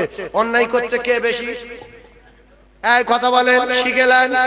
বাপের কথা না, রাসূলুল্লাহর কথা বলছি, মাথায় রাখেন। একজন তাহাজ্জুদ পড়ে গিয়ে চায়ের দোকানে বসে বসে গীবত করছে, আর একজন গোপনে জিনা করছে। অন্যায় কে বেশি করছে? বাপের বেটা। এখনো ভালো মানুষ আছে, জ্ঞানী মানুষ আছে যে গীবত করছে, ওই হলো ওতে বেশি অন্যায় করছে। নাম্বার 1, একজন ফিতনা বাদিয়ে দিয়েছে। কি কায়দায়? আপনার বাড়ি এই পাশের গ্রাম কি গো? পাশে রানীগাছি। রানীগাছির একটা ছেলে নলমুড়ির থেকে বাড়ি যাওয়ার সময় ওই রানীগাছির ছেলেটা বাড়ি যেতে যেতে রাস্তায় একজনের সঙ্গে দেখা হলো। সেই নলমুড়ির মোড়ের একটা দোকানদারের কথা বলল, যে দোকানদার বলছে তোর বাপ নাকি আগে চুরি করতো। কিন্তু দোকানদার কিচ্ছু জানে না, শিখে রেখে দেন। তো বলছে আমার বাপ চুরি করতো। কে বলেছে? বলছে কেন, এই চার দোকানদার বলেছে। আর তোর নাকি বাড়ি করেছি নাকি ডাকাতি করে। বলছে সত্যি বলেছে। বলছে মা খাগি দাঁড়িয়ে বলছে আমি শুনে আসছি। আর তুই নাকি ডেলি মদ খাস শুনছি নাকি? তো বলে কে বলেছে? বলছে তুই বলছো বাড়ি গিয়ে দা নিয়ে আস্তে আস্তে করে এসে বলছে আমার বাপ চুরি করে ঘর করেছে। বলেছে কে বলেছে? ওই একেবারে মাথা উড়ে আসল কথা বলে মাথা আগুন জ্বালানো জ্বলে মেরেছে, মাথা উড়ে গেছে। ভাই এইটা ওর মাথা কেটে যে দিয়েছে এ অন্যায় বেশি করেছে না ওই যে বলেছে ও অন্যায় বেশি করেছে? এই দেখেন, তাহলে আপনারা তো নিজেরাই বুঝতে পেরেছেন। তাহলে আল ফিতনাতু আশাদ্দু মিনাল কতলি, যে ফিতনা বাঁধিয়েছে আর যে কতল করেছে হচ্ছে চরম অন্যায় করেছে, ফিতনাবাজ। এইবারে ওর উচিত ছিল দোকানদারের কাছে আসে খালি হাতে, এসে কাকা আমার বাপ চোর। কে বলেছে? না আপনি বলেছেন আমি মদ খাই। আচ্ছা বাবা তুমি আচমকা কথা বলছো, কে বলেছে? দৌড়ো গিয়ে ওর ডেকে নিয়ে এসো। ও তো মিথ্যা বলছে। ও এসে তখন বলবে কাকা আমি ইয়ার কি বেশি কাকা, আসলে আমি ওর সঙ্গে একটা বন্ধু বান্ধব। তো দেখেন মার্ডার হয়ে গেল, ইয়ার কি মারা কথাটা প্রমাণ করলে মাঝখানে দুজনেই সব বেঁচে যেত। এই মিথ্যা বলেছে সেটাও প্রমাণ হতো। সেজন্য দুটো পায়ে ধরছি, কেউ যদি আপনার নামে কিছু বলে দুটো পায়ে ধরে বলছি তার জিজ্ঞাসা করবেন তার মারার আগে। ভাই ভাই বলছে ভাই ভাই দ্বন্দ্ব বাঁধিয়ে দিও, বংশ ধ্বংস করে দেবো। দুই ভাই খুব বেড়ে যাচ্ছে, আটকামরা ঘর করেছে, বাজারে দুটো দোকান কিনেছে। বলে কি করে বাঁধাবি? বলছে বড় ভাত দোকানে ঢোকা, দই দে, স্প্রাইট খাওয়া, খাইয়ে বল যে তুই তো ছোট ঘর কোনো ক্ষতি টতি করেছিস। বলছে কেন? যে তোর নামে যা বলছে আমি যে তোর বলি, তুই নাকি ওর 1.5 লাখ টাকা মেরে দিস না। বলছি কেন ভাই ভাই একসঙ্গে টাকা পয়সা একসঙ্গে, আমি 1.5 লাখ টাকা মারতে যাবো কেন? তারপরে বলছে তুই নাকি তোর কামড়াটা 16 রড দিস, নাকি 12 রড ফেরিস নাকি ঘর একসঙ্গে জোড়া ঘর। ও ভার এত ভালোবাসে, কাঁদতে কাঁদতে বাড়ি গেছে, গিয়ে স্ত্রীর সঙ্গে বলেছে, স্ত্রী মাথা আগুন লেগে গেছে। সকালবেলা গ্রামের লোক ডেকে বলছে তুই আলাদা হয়ে যা, তুই তোর মতো পথ বেঁচেলে, আর না আমি চলে যাবো না তুই থাকবি। কিন্তু কিচ্ছু না। কি হয়েছে বল? বলছে আমি সব শুনে লিছি, তুই থাক না আমি চলে যাই, আমি ভিক করবো কলকাতায়। সংসারে বিচ্ছেদ, হাসি না। আল ফিতনাতু আসাদ্দু মিনাল কতল, ফিতনা বাঁধানো কতল করার চেয়ে চরম অন্যায়। এরকম ঘটনা ঘটে না? ভালো করে বোঝার চেষ্টা করুন ও মুসলমানেরা, যুবকেরা, জনেরা। কোরআন শরীফের ভিতরে কোন কাফেরের নামে একটা সূরা দেওয়া নাই। ও জ্ঞানী ভাইরা, কোরআন শরীফের ভিতরে কোন কাফেরের নামে একটা সূরা দেওয়া নাই, পরিপূর্ণ সূরা। কিন্তু একটা বড় কাফেরের নামে একটা গোটা সূরা নাজিল হয়েছে। সেই কাফেরটার নাম তাব্বাত ইয়াদা আবি লাহাব। আবু লাহাব কাফের না? জোরে বলেন। ও যদি কেউ সন্দেহ করে যে কাফের, তাহলে সব কাফের। ও যদি কেউ সন্দেহ করে যে কাফের, তাহলে সব কাফের। ও পরিষ্কার কাফের, আল্লাহ রাসূলের চরম দুশমন।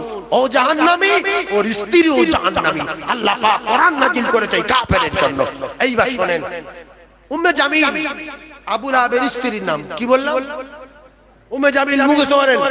এই উম্মে জামিল বলল, দেখো স্বামী, তোমার ছোট ভাই তো মারা গেছে, আর তোমার ছোট ভাইয়ের স্ত্রী আমেনা তো মারা গেছে, আর এই মুহাম্মদ যে পার্টি করছে আস্তে আস্তে করে, এতে দেখা যাচ্ছে মুহাম্মাদের দলের লোক বেশি চলে যাচ্ছে।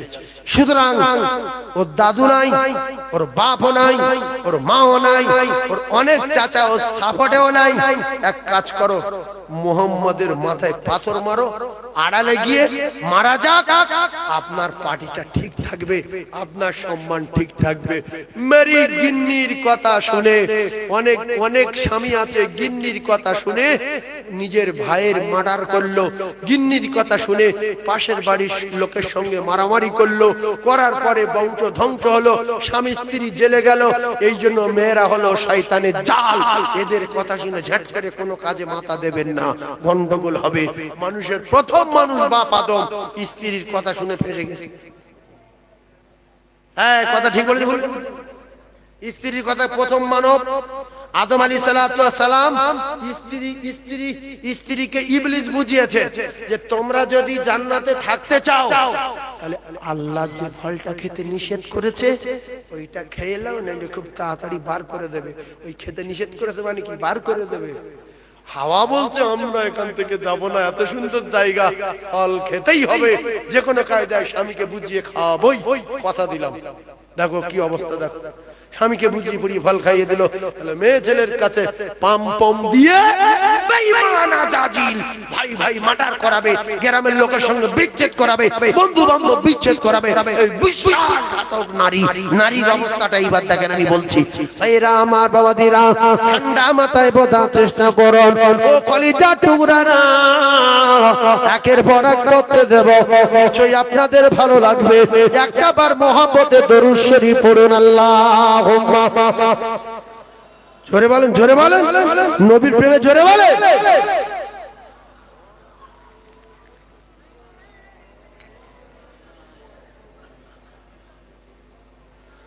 শিশু মুসাকে ভাসিয়ে দিলেন ওই মিশরের নীল দরিয়া, আর যাহার ভয়ে ভাসিয়ে দিলে উঠল তাহার কিনারায়। আর ফেরাউন বলে, ও আসিয়া, এই এলো মোর দুশমন, যারা গোহে মনে ভাঙবে আমার এই সিংহাসন। যত বড় বাবু গিন্নির কাছে কাবু। ফেরাউন লক্ষ লক্ষ বাচ্চা জবাই করেছে, অরিজিনাল বাচ্চার মেরে দেব বলে। যেদিন অরিজিনাল বাচ্চা ফেরাউনের কাছে গেছে, আসিয়া বুঝিয়ে স্বামীকে কাবু করে দেছে। এই জন্য যত বাবু হও, ঘুরে বাড়ি আসবে, গিন্নি কাবু করে দেবে। নিজের ভাই টাকা চাইছে, ফিরিয়ে দিল। আর যখন গিন্নির ভাই টাকা চাইছে, স্ত্রী তখন বুঝিয়ে দিল, ও তোমায় খুব ভালোবাসে, খুব সৎ আমার ভাই, আমি জানি, 50,000 টাকা দাও, 1 সপ্তাহের ভিতরে দিয়ে দেবে। তুমি আমার সোনার স্বামী, দাও, আল্লাহ তোমার ভালো করবে। ষাট করে 50 দিয়ে দিল। পরের সপ্তাহে টাকা চাচ্ছে। এইবারে সেই শালা বলছে তুই তোমার বোনাই, 14 টাকা দেখেই দিচ্ছি, ওইরকম করছিস কেন? আমি চলে যাচ্ছি। হ্যাঁ, তো তখন বলছে এই দেখ তুই বলি 100 টাকা দিয়ে দেবে, সেখান বলছে 14 বুড়ি তুলছে কি রে, তোর কথা শুনে দিল। বলছে ওট করে মাথা ঘরের মধ্যে দেয়, তুই যেন শর্টকাট করছো কেন? তোমার এখন এটিএম এ 1.5 লাখ, আমার কাছে রয়েছে 2 লাখ, তোর নিয়ে তো কি হবে?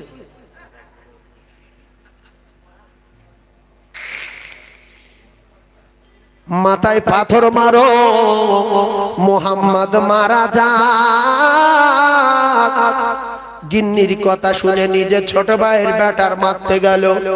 কাফেরের নামে কোরআনে সূরা নাজিল হলো কেন? ও জাহান্নামে যাবে কেন? ওর মাথায় বাজ পড়লো কেন?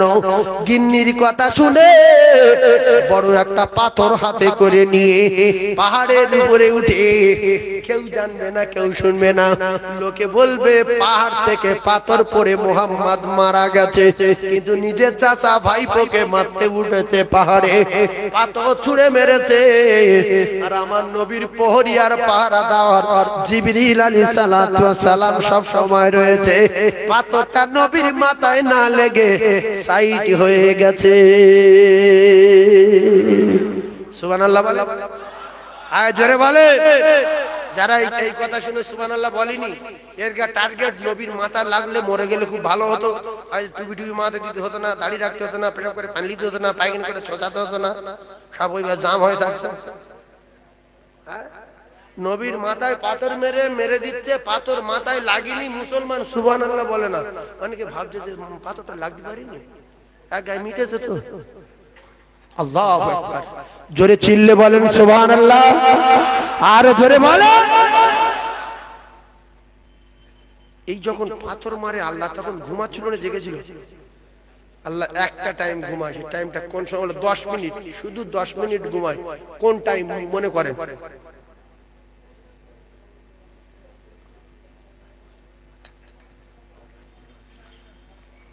ওয়াজ করি, এখন পানি গরম হয়নি, ওয়াজ করি খান্ডে, আর ওয়াজ করবো না, ছেড়ে দেবো। বলতে রাকিবুল আজিজ হুজুর আসবে, টাইম হয়ে গেছে, আটু বলবো কি? সবাই বলতে বলছে আটু বলবো। এই মজার কথা, আমার দরুদ শরীফ আল্লাহুম্মা বলছি, আমি সব জানি, দাঁড়াও অনেক ওয়াজ করি। এই কথা ভাবে সাহেব এটাও দেখছো। আমার আল্লাহ বলে লা তাখুযুহু সিনাতু ওয়ালা নাওম। আমার আল্লাহ ঘুমায় না, ঘুম ঘুম ভাব নাই, তন্দ্রা নাই, নিদ্রা নাই। ও কলিজার টুকরারা, আমার আল্লাহ বলেন, ও মুসা আলাইহিস সালাতু ওয়াস সালাম আমার আল্লাহকে বললেন, আল্লাহ ও গো আমার আল্লাহ, আমি যতবার আপনার সঙ্গে কথা বলতে আসি, ততবার যখন যে সময় আসি শুধু দেখি আপনি জেগে আছেন। আপনার কি ঘুম টুম লাগে না? কে বলছে? মুসা নবী আল্লাহর বলছে যে আমি কোন সময় দেখলাম না যে আপনি ঘুমাচ্ছেন, আপনি ঘুমান না। আল্লাহ বলছে মুসা এক কাজ করো, এই পানির গ্লাসটা হাতে করে ধরো। পানির গ্লাস হাতে দিলেন, ঘুমের বললেন ঘুম মুসাকে ধরো। যেই ঘুম মুসা নবী ধরেছে, গ্লাস পড়ে কুচে গেছে। আল্লাহ বলেন ঘুম মুসাকে ছেড়ে দাও। ঘুম ছেড়ে দিল। আল্লাহ বলে মুসা গ্লাস, বলছে আল্লাহ ঘুমিয়ে পড়েছে, কুচে গেছে। আল্লাহ বলছে মুসা তুমি আমার জিজ্ঞাসা করছো ঘুমাও না, তোমার একটা গ্লাসের দায়িত্ব দিল, সেকেন্ডের ভিতরে কুচে দিলে দায়িত্ব নিয়ে রাখতে পারলে না। আমার দায়িত্ব কতটা? পুরো ভারতবর্ষের না, দুনিয়া কি? দুনিয়াতে একটুখানি। যে জাররা পরিমাণ ঈমান নিয়ে জান্নাতে যাবে, জাররা, তার দেবে এরকম 10 গুণ জান্নাত তার একার। দুনিয়া কি? একটা জান্নাতি একটা জাহান্নামী, সর্বশেষ সে জাহান্নাম থেকে বেরিয়েছে, আর একটাও নাই। জাররা থেকে জাররা পরিমাণ ঈমান ছিল, কোটি কোটি বছর ধরে জেল খেটেছে। শেষ জীবন নদীর পানি ছড়িয়ে দিয়ে খুঁজে খুঁজে ও জীবনটা পেয়েছে। তো বলছে আল্লাহ আমি কথা দিচ্ছি জীবনে কোনোদিন জান্নাতে যাব না, জান্নাতে আমি যাব না। আমার এই জাহান্নামের আগুন থেকে একটু সরিয়ে একটু দূরে দেন, একটু দূরে রাখেন। আল্লাহ বলে ফেরেশতা দূরে রাখো। দূরে বসে বসে শুধু চারিদিকে তাকাচ্ছে, গাছপালা, বিশাল বড় বড় বিল্ডিং, বালাখানা, হ্যাঁ সব কি সুন্দর। কিছুদিন পরে বলছে আল্লাহ একটু ওইদিকে ঢুলে যান না, ওইদিকে ওই বড় বিল্ডিং ওইদিকে, আমি তো জান্নাতে যাব না। আল্লাহ সেখান দিল। এবার সেখান বসে আছে, ঠান্ডা হাওয়া আসছে, কি সুন্দর জান্নাতের বাজনা টাজনা হচ্ছে, আসছে। আর জান্নাতে হুর গেলে মানে কি সুন্দর একটা খুশবু দিক থেকে আসছে। বলছে আল্লাহ এটা তো আপনার জান্নাত? বলছে হ্যাঁ। তো বলছে আমি তো জান্নাতে যাব না, তো জান্নাতের দেয়ালের কাছে একটু বসে দেন। আল্লাহ বলছে তুই এরকম করছিস কেন? তুই একবার বললি আমি জান্নাতে যাব না, আগুন থেকে সরিয়ে দেন, আমি সরিয়ে দিলাম। ফের বলি মাঝখানে দাও, মাঝখানে দিলাম। এখন বলছি দেয়ালে বাড়ে যাবো, কি রে এরকম করছিস কেন তুই? চল। দেয়ালের বাড়ে হাজার হাজার বছর ধরে বসে আছে, কলিজা ফেটে যাচ্ছে। আমি যদি ভিতরে ঢুকতে পারতাম একবার, কি সুন্দর বাজনা, কি সুন্দর আওয়াজ, ঠান্ডা হাওয়া রে। আমি জাহান্নামে ছিলাম, জান্নাতে যাব না বলে হাজার হাজার বছর কেটে যায়।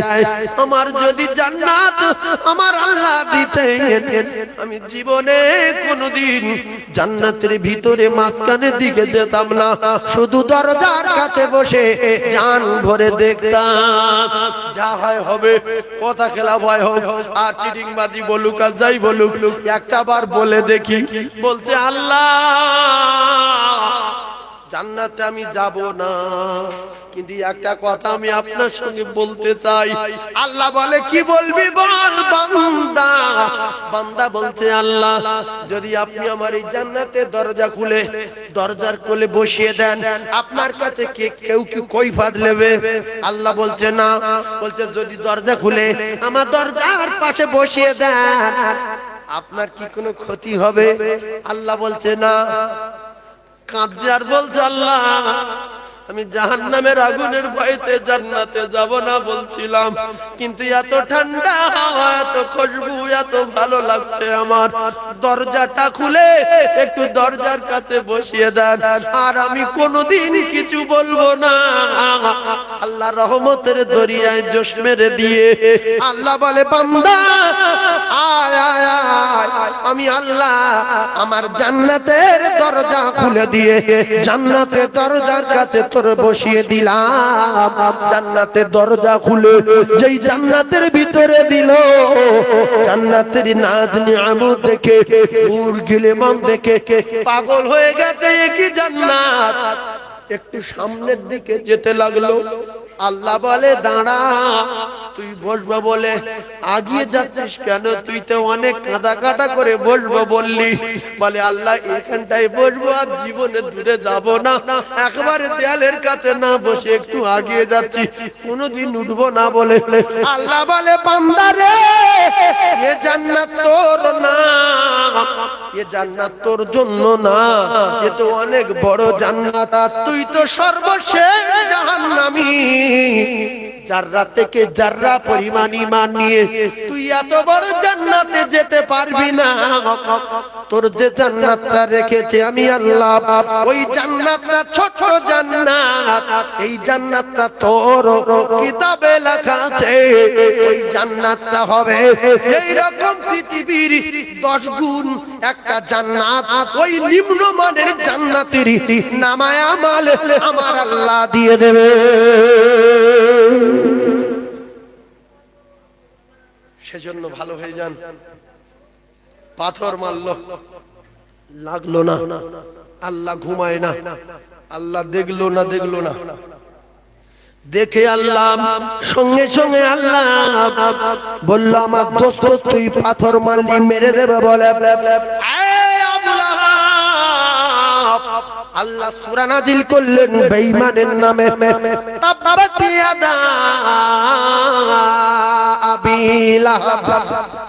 ও কলিজার টুকরারা, জেনা যারা করে আর গীবত যারা করে, জিনা করাচ্ছে, গীবত করার পাপ ডবল।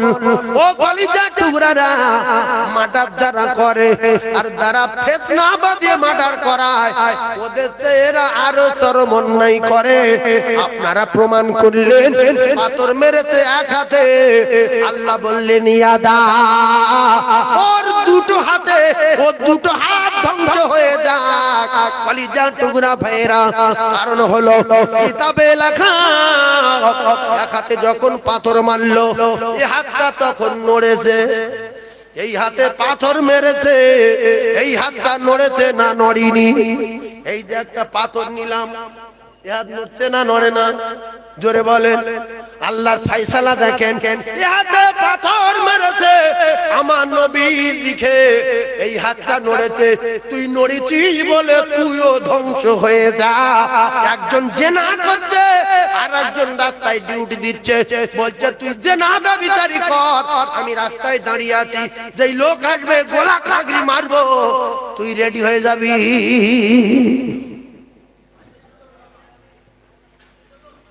আমার পরিষ্কার ওয়াজ, কে রেগে যাবে, কে ফেটে যাবে, কে চটে যাবে তার ব্যক্তিগত ব্যাপার। আমার ওয়াজে যদি সবাই খুশি হয়, তাহলে আমি তো 2 নম্বরই চিটিং বাস। নবী ওয়াজ করে সবার খুশি করতে পারেনি। কেউ জাদুকর বলেছে, কেউ মিথ্যাবাদী বলেছে, কেউ ধোঁকাবাজ বলেছে, কেউ গণক বলেছে, কেউ নবী না বলেছে। আল্লাহ রাসূলের এর মধ্য দিয়ে যারা মেনে নিয়েছে, আল্লাহ পাক তাদের জান্নাতি ঘোষণা দিয়েছে। জোরে বলো, আরো জোরে বলো। আর যারা 2 নম্বরই করে করে বেরিয়ে গেছে নবীর দল থেকে, সব কটা সর কুকুরের মতো মরেছে, এদের ঠিকানা জাহান্নাম। মেনে নেন, মেনে নেন। ঈমান হলো মেনে নেওয়ার নাম, ইসলাম হলো মেনে নেওয়ার নাম, ধর্ম হলো মেনে নেওয়ার নাম। বারবার করে বলেছি, কলেমা জানলে কাফের কাফের থাকে। প্রত্যেকদিন এক খতম করে কোরআন শরীফ পড়লে কাফের কাফের থাকে। প্রত্যেকদিন 2টো করে গরু খেলে কাফের কাফের থাকবে। প্রত্যেকদিন নবীর চোখে দেখলে কাফের কাফের থাকবে। নবীর চোখে দেখলে যদি সাহাবী হতো, আবু জেহেল প্রথম সাহাবী হয়ে যেত। সে প্রত্যেকদিন নবীর চোখে দেখেছে, জীবনে কোটি কোটি বার নবীর দেখেছে, কিন্তু কাফেরের খাতার থেকে নাম কাটেনি। আবু জেহেলের বাড়ি রাসূলুল্লাহর বাড়ি এক জায়গায়। হযরত উসমান গনি রাদিয়াল্লাহু চোখে দেখে ঈমানের কলমা পড়ে জান্নাতের টিকিট পেয়ে গেছে। হযরত আবু বকর সিদ্দিক চোখে দেখে ঈমানের কলমা পড়ে জান্নাতের টিকিট পেয়ে গেছে। এজন্য দেখলে না, মেনে নিতে হবে। তিনি হলেন আখিরি জামানার পয়গম্বর। মেনে নিলাম লা ইলাহা ইল্লাল্লাহু মুহাম্মাদুর রাসূলুল্লাহ সাল্লাল্লাহু আলাইহি ওয়াসাল্লাম। মেনে নেন। আল্লাহর রাস্তায় বলছি, মরে যেতে হবে, মরে যেতে হবে। বড় বড় ডাক্তারগুলো বুড়ো হয়ে যায় না, পরে শুনছি মরে গেছে। তো সারা দুনিয়ার লোকের ঔষধ দিল বাঁচার জন্য, নিজে মরলো কেন? সেও তো ভালো ভালো ঔষধ খেয়ে বেঁচে থাকতে পারত না। ঔষধের বাপের ক্ষমতা নাই কোন মানুষের বাঁচিয়ে রাখতে পারে, একমাত্র বাঁচিয়ে রাখেন আমার আল্লাহ। যদি ঔষধে কারোর বাঁচাতো, প্রত্যেক দেশের প্রধানমন্ত্রী গুলো টাকার বলে ঔষধ খেয়ে খেয়ে বেঁচে থাকতো। বা বড় বড় ডাক্তার যদি মানুষকে বাঁচাতে পারতো, অন্তত প্রত্যেক দিন 4টে ডাক্তার রেখে এক একটা ডাক্তারের 2 কোটি করে টাকা দিয়ে অন্তত ওরাই বেঁচে থাকতো। কারণ প্রধানমন্ত্রীদের টাকার অভাব নেই, শুধু বেঁচে থাকার অভাব। এই জন্য সবাই মরে যাব, সবাই মরে যাব, সবাই মরে যাব, সবাই মরে যাব। তাহলে 2টো হাত ধ্বংস হলো কেন? এই হাতটা মেরেছে, এই হাতটা নড়েছে। এ সুদ দিয়েছে, ও সুদ নিয়েছে। এ জেনা করেছে, আরে পাহারা দিচ্ছে, গলা খাগড়ি মারবো। দুর্মুখ ফিরি গলা খাগড়ি দিয়ে হচ্ছে, চরম অন্যায় করছে। এইটি আছে না নাই? ফিরি গলা খাগড়ি দিচ্ছে, ফিরি। ভাইরা আমার, বাবাদিরা, সোনার মানিকেরাও, খুব ঠান্ডা মাথায় বোঝার চেষ্টা করুন। ইয়াউমা ফিরুল মাররু মিন আখিহি ওয়া উম্মিহি ওয়া আবিহি ওয়া সাহিবাতিহি ওয়া বানিহি। কোরআন যদি সত্য হয়, ও জ্ঞানী ভাইরা, শিক্ষিত ভাইরা, আমার শিক্ষিত মা বোনেরা, বেটিরা, আমি যে কথা বলতেছিলাম কথাটা ফাইনাল হলো না। কোন স্বামী যদি তার স্ত্রীর বিছনায় ডাকে, মনে রেখে দেয় নবীর মেম্বারে বসে কথা দিয়ে যাচ্ছি, যদি স্বামী স্ত্রী দু নম্বরই করে এখন হবে না, এখন যাব না, সিরিয়ালটা বাকি আছে, এখন মোবাইলে 15 মিনিট বাকি আছে, এই সিরিয়ালটা শেষ হয়ে যাক, এই বইটা শেষ হয়ে যাক। স্বামী ডাকছে, বলছে দাঁড়াও হাঁসের গুঁড়ো দিচ্ছি। স্বামী ডাকছে, বলছে দাঁড়াও উঠোন ঝাঁট দিচ্ছি। তোমার কপালে আগুন লাগবে। স্বামী ডাকার সাথে সাথে তোমার চলে যেতে হবে। যদিও তুমি নফল নামাজ পড়ো, নামাজ ছেড়ে দাও, নামাজ ছেড়ে দাও, স্বামীর ডাকে সাড়া দাও। ছাড়ো নামাজ, মুক্কু নারী বলে এই গুঁড়ে দিচ্ছি, আমি বই দেখছি। তাহলে স্বামীর চেয়ে তোমার এই বইয়ের মহব্বত বেশি হয়ে গেল, স্বামীর চেয়ে তোমার গুণের মহব্বত বেশি হয়ে গেল। স্বামী বিছানায় ডাকলে কোনো কথা নেই, ওইভাবে চলে যেতে হবে, কোনো কারণ ছাড়া। হয়তো স্ত্রী অসুবিধা হয়ে গেছে, কোন একটা বিপদ হয়ে গেছে, এখন যাওয়া যাচ্ছে না, সে ব্যাপারটা আলাদা। যদি 2 নম্বরই করেছো, স্বামী যদি রেগে যায়, ওই নারীর জন্য সারা রাত আল্লাহর ফেরেশতারা বদদোয়া দিতে থাকে। রাতের বেলা যদি মারা যায়, স্ত্রী জাহান্নামী, স্ত্রী জাহান্নামী। এজন্য স্বামীকে খুশি করিয়ে যদি স্ত্রী মারা যায়, আল্লাহ রাসূল বলছে ওই স্ত্রী জান্নাতি, ওই স্ত্রী জান্নাতি, ওই স্ত্রী জান্নাতি। জোরে বলেন, হ্যাঁ জোরে বলেন। এজন্য স্বামী রেগে গেল, 20 মিনিট জায়গা আধ ঘন্টা পরে আসলো, স্বামী ঘুমিয়ে পড়েছিল, এসে শুয়ে বই দেখে শুয়ে শিশির করে দাবনায় হাত দিচ্ছে, বলছে এই দেখ ফিরে শেষ। আর এ তখন তো ঘুমুচ্ছিল, আর সেই রেগে শুয়েছে, কিন্তু ভালো করে হাদিস বোঝেন, রেগে শুয়েছে। তখন বলতে একটা মারি দাঁত দুটো কত একটা বাড়ি গায়ে হাত দিন সর। আল্লাহর কসম, নবী বলেছে সারা রাত ওই জাহান্নামী নারীর বদদোয়া করবে আল্লাহর ফেরেশতারা, আল্লাহর লানত বর্ষণ হবে। আর ওই রাতে যদি স্ত্রী মারা যায়, ওই স্ত্রী জাহান্নামে যাবে। নবী বললেন ফাতেমা, আলী যদি তোমার উপরে রেগে যায় আর তুমি যদি মারা যাও, আমি রাসূলুল্লাহ তোমার জানাজায় যাব না। এই জন্য মেয়েদের একটু আরবি শেখান। স্বামীর পাওয়ার কত, স্বামীর যোগ্যতা কত, স্বামীর ওজন কত, স্বামী ডাকলে যেতে হবে কিনা, নামাজ ছেড়ে নফল নামাজ ছেড়ে যেতে হবে কিনা, সব ছেড়ে দিয়ে স্বামীর খিদমত করতে হবে কিনা, এই জ্ঞান অর্জন করার জন্য একটু আরবি শেখানো দরকার আছে না?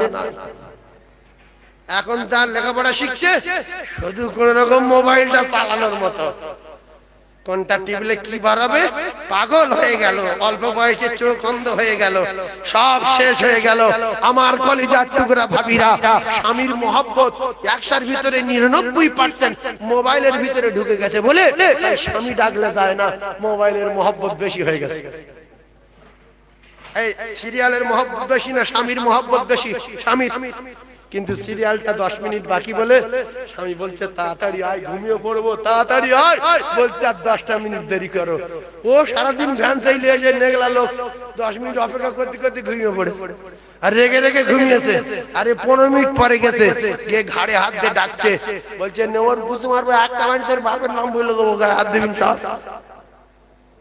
সারা রাত ফেরেশতারা বদদোয়া করলো, রাতের বেলা যদি মরে যায় জাহান্নামী, জাহান্নামী, জাহান্নামী। ভাইরা আমার, বাবাজিরা, আর একটুখানি বলি, শোনাতেরা বোঝার চেষ্টা করো। আল্লাহর নবী দুনিয়ার বাদশা, তাজদারে মদিনা, বিশ্বনবী হাবিবুল্লাহর স্ত্রী, আমাদের সকলের মা হযরতে মা খাদিজাতুল কুবরা রাদিয়াল্লাহু তাআলা আনহা। ও ভাবিরা, খালারা, রাসূলুল্লাহর জন্য কোথায় মক্কা আর কোথায় গারে হীরা, সেখান থেকে পাহাড় বেবে স্বামীর জন্য খাদ্য খাবার নিয়ে যেতেন। আল্লাহর কসম কিতাবে লেখা। ভাবিরা শুনে রেখে দেন, বোনেরা শুনে রেখে দেন, আপনার স্বামী যদি বলে আমি বাসন্তীতে আমি ওখানে রাজমিস্ত্রি কাজ করতে যাচ্ছি, নলমুড়ি থেকে ভাত বয়ে বাসন্তী নিয়ে যেতে হবে, দুপুর বেলা খাবো, বিকাল বেলা বাসন কুড়িয়ে নিয়ে নলমুড়ি আসতে হবে, রসুল বলছে যেতে হবে। স্বামী বলেছে তুমি নলমুড়ি থেকে বাসন্তী যাও, বাপের বেটি বিশ্ব নবী হাবিবুল্লাহ আকায়ে নামদার তাজদার মদিনার খাবার নিয়ে যেতে যেতে পায়ের চামড়া কেলিয়ে যাচ্ছে, দরদর করে রক্ত পার হচ্ছে। খাদিজাতুল কুবরা কাঁদছে, এত যন্ত্রণা, মাটি কাটা মেয়ে না, ভ্যান চালানো মেয়ে না, কোটি কোটি কোটি কোটি টাকার ব্যবসায়ী খলিজা টুকরারা মা খাদিজাতুল কুবরার পায়ের চামড়া ছেড়ে গেল। আল্লাহ বলে জিবরিল আমি খাদিজার উপরে রাজি হয়ে গেছি, ও জিবরিল তুমি চলে যাও, আমি আল্লাহ খাদিজাকে সালাম বলে দিলাম।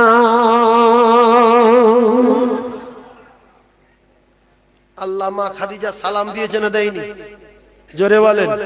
শুধু স্বামীর খিদমত, স্বামীর খিদমত।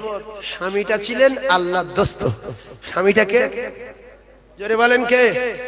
আল্লাহর দোস্ত।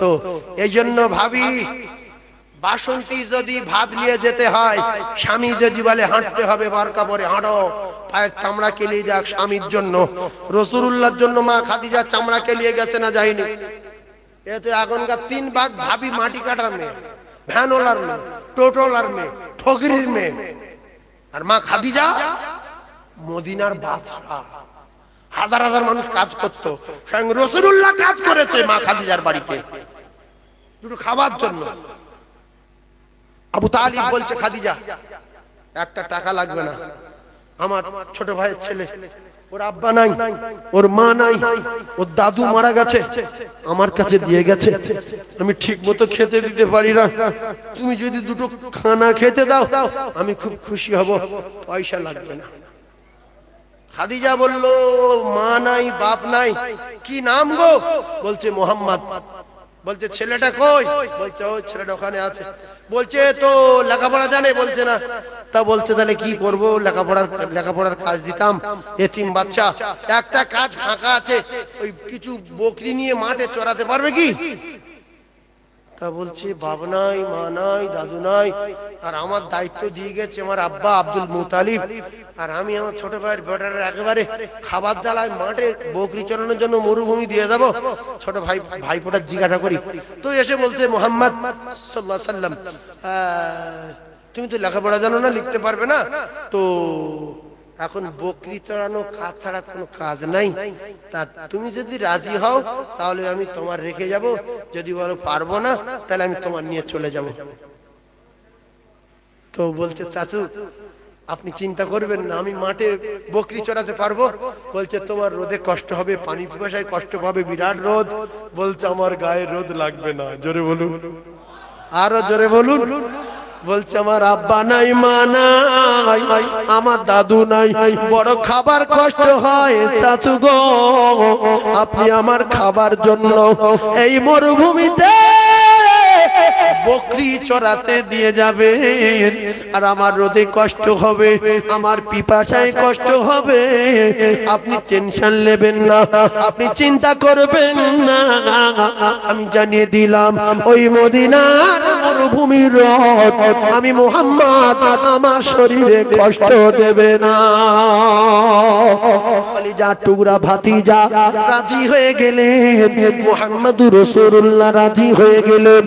ও মায়েরা বোনেরা বেটিরা, আল্লাহর নবীর ওই দৃশ্য দেখে বিশ্ব নবী হাবিবুল্লাহ যেদিন মা খাদিজাতুল কুবরার বাড়ি গেলেন, সেদিন থেকে খাদিজা বলে ভেড়া বকরির পায়খানা পেশাবের গন্ধ আমার বাড়ি থেকে উড়ে গেল কেন জানি না, মুহাম্মদ আসার পরে খুশবুতে যারে জার হয়ে গেল। প্রথম দিন পাগলা হয়ে গেছে যে একটা মানুষের গায়ে এরকম বাস, হ্যাঁ আচ্ছা আতরের বাস বেশি, নবীর গায়ের ঘাম বাস বেশি। ঘাম মানে আমরা যে আতর মাখি, এ আতর যদি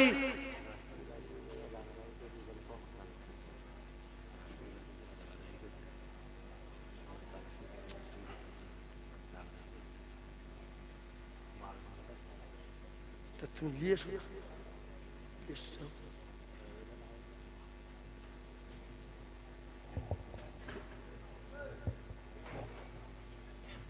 আল্লাহু আকবার। আমার কলিজার টুকরা মুমিন, এটা মাদ্রাসার জলসা। আমার পরে যে হুজুরের আসার কথা, হুজুর এসেছেন, তিনি ওয়াজ নসিহত করবেন। আর আমি সেই গালিব সাহেব হুজুরের সঙ্গে দীর্ঘ 7-8 বছর ধরে একসঙ্গে এলাকায় জলসা করতাম। শেষ বয়সে অন্ধ হয়ে যাওয়ার পরে আমার মোটরসাইকেলে উঠিয়ে নিয়ে আমি বহু ওয়াজ করেছি। ইন্তেকালের 2 দিন কিংবা 1 দিন আগে ওই নদী খালের ওপারে বড়ালিতে জলসা ছিল, ওখান থেকে জলসা করিয়ে আমি আমার মোটরসাইকেল নিয়ে হুজুরের কাঠের দোকানে নামিয়ে দিয়ে গেছি। আমার সঙ্গে বলছিল একটা 4 চাকা কিনবো, হজে যাব, অনেক কথা বলছিল। রাতের বেলা দেখি ভেলোরে যাব, চোখটা সুস্থ হয় কি। তারপরেই খবর পাচ্ছি হুজুর মারা গেলেন। তো হুজুর এই প্রতিষ্ঠানে আমার বহুবার দাওয়াত করেছেন। সেই থেকে আজ পর্যন্ত টুকটাক আমাদের বিশেষ করে মাওলানা কয়েস আর ওই নলমুড়ির কিছু মোহাব্বতের মানুষ আমার রয়েছে। আমি এত জেদ করি, আমার ছাড়ে না। আর আমি এই জায়গাটাই এই গালিব সাহেব হুজুরের দোয়ায়, পীর মুর্শিদের দোয়ায় ওয়াজ করতে উঠলে ওয়াজ আর শেষ হয় না, আর আমি আর ছাড়তে পারি না। কি আবার আল্লাহই ভালো জানে। তো এখন হুজুর এসে গেছে, হুজুরের টাইম 12টায়, আমি 12:20 পর্যন্ত বলে দিয়েছি। আবার ফের হালকা কালেকশন। এই মাদ্রাসায় 3টে ছেলে পাগড়ি পেল। আমরা সবাই খুশি তো এতটুকু যে সদ্য কোরআনের হাফেজ হয়েছে 3 জন, আর একজন মাস্টার সাহেব সম্ভবত তিনি আল্লাহ পাকের কোরআন শরীফ ধরেছেন, নাকি বলেন? আল্লাহ পাকের কোরআন ধরেছে। এটা আপনাদের এলাকার মাদ্রাসার রেকর্ড। তো এই বাবুরা চলে যেও না। আর চাওলা, তুমি মাঝে মাঝে আমার এখানে 2টো চা দিতে পারো না? দেবে বাবু, দেবে। যে হুজুর চালান, সব কথা বলে দিতে হয়। আমি কি ওয়াজ করলু যে বুঝে নিতে হয়। 5টা কাজ শুধু টাকা নিলে হয় না, সাইডে একটু চা দিলে আরো সম্মান বাড়ে না, বাড়ে না? সেই 5টা কাজ। দিব্যি মরে গেল, পুকুরি পড়ে, চাকরি ছেড়ে গেল, আমার যদি চা দেয় কমিটির লোক খুশি হবে, আপনারা খুশি হবে। ভুললে কেউ বলবে না। আর আমি যদি পাঠ করবো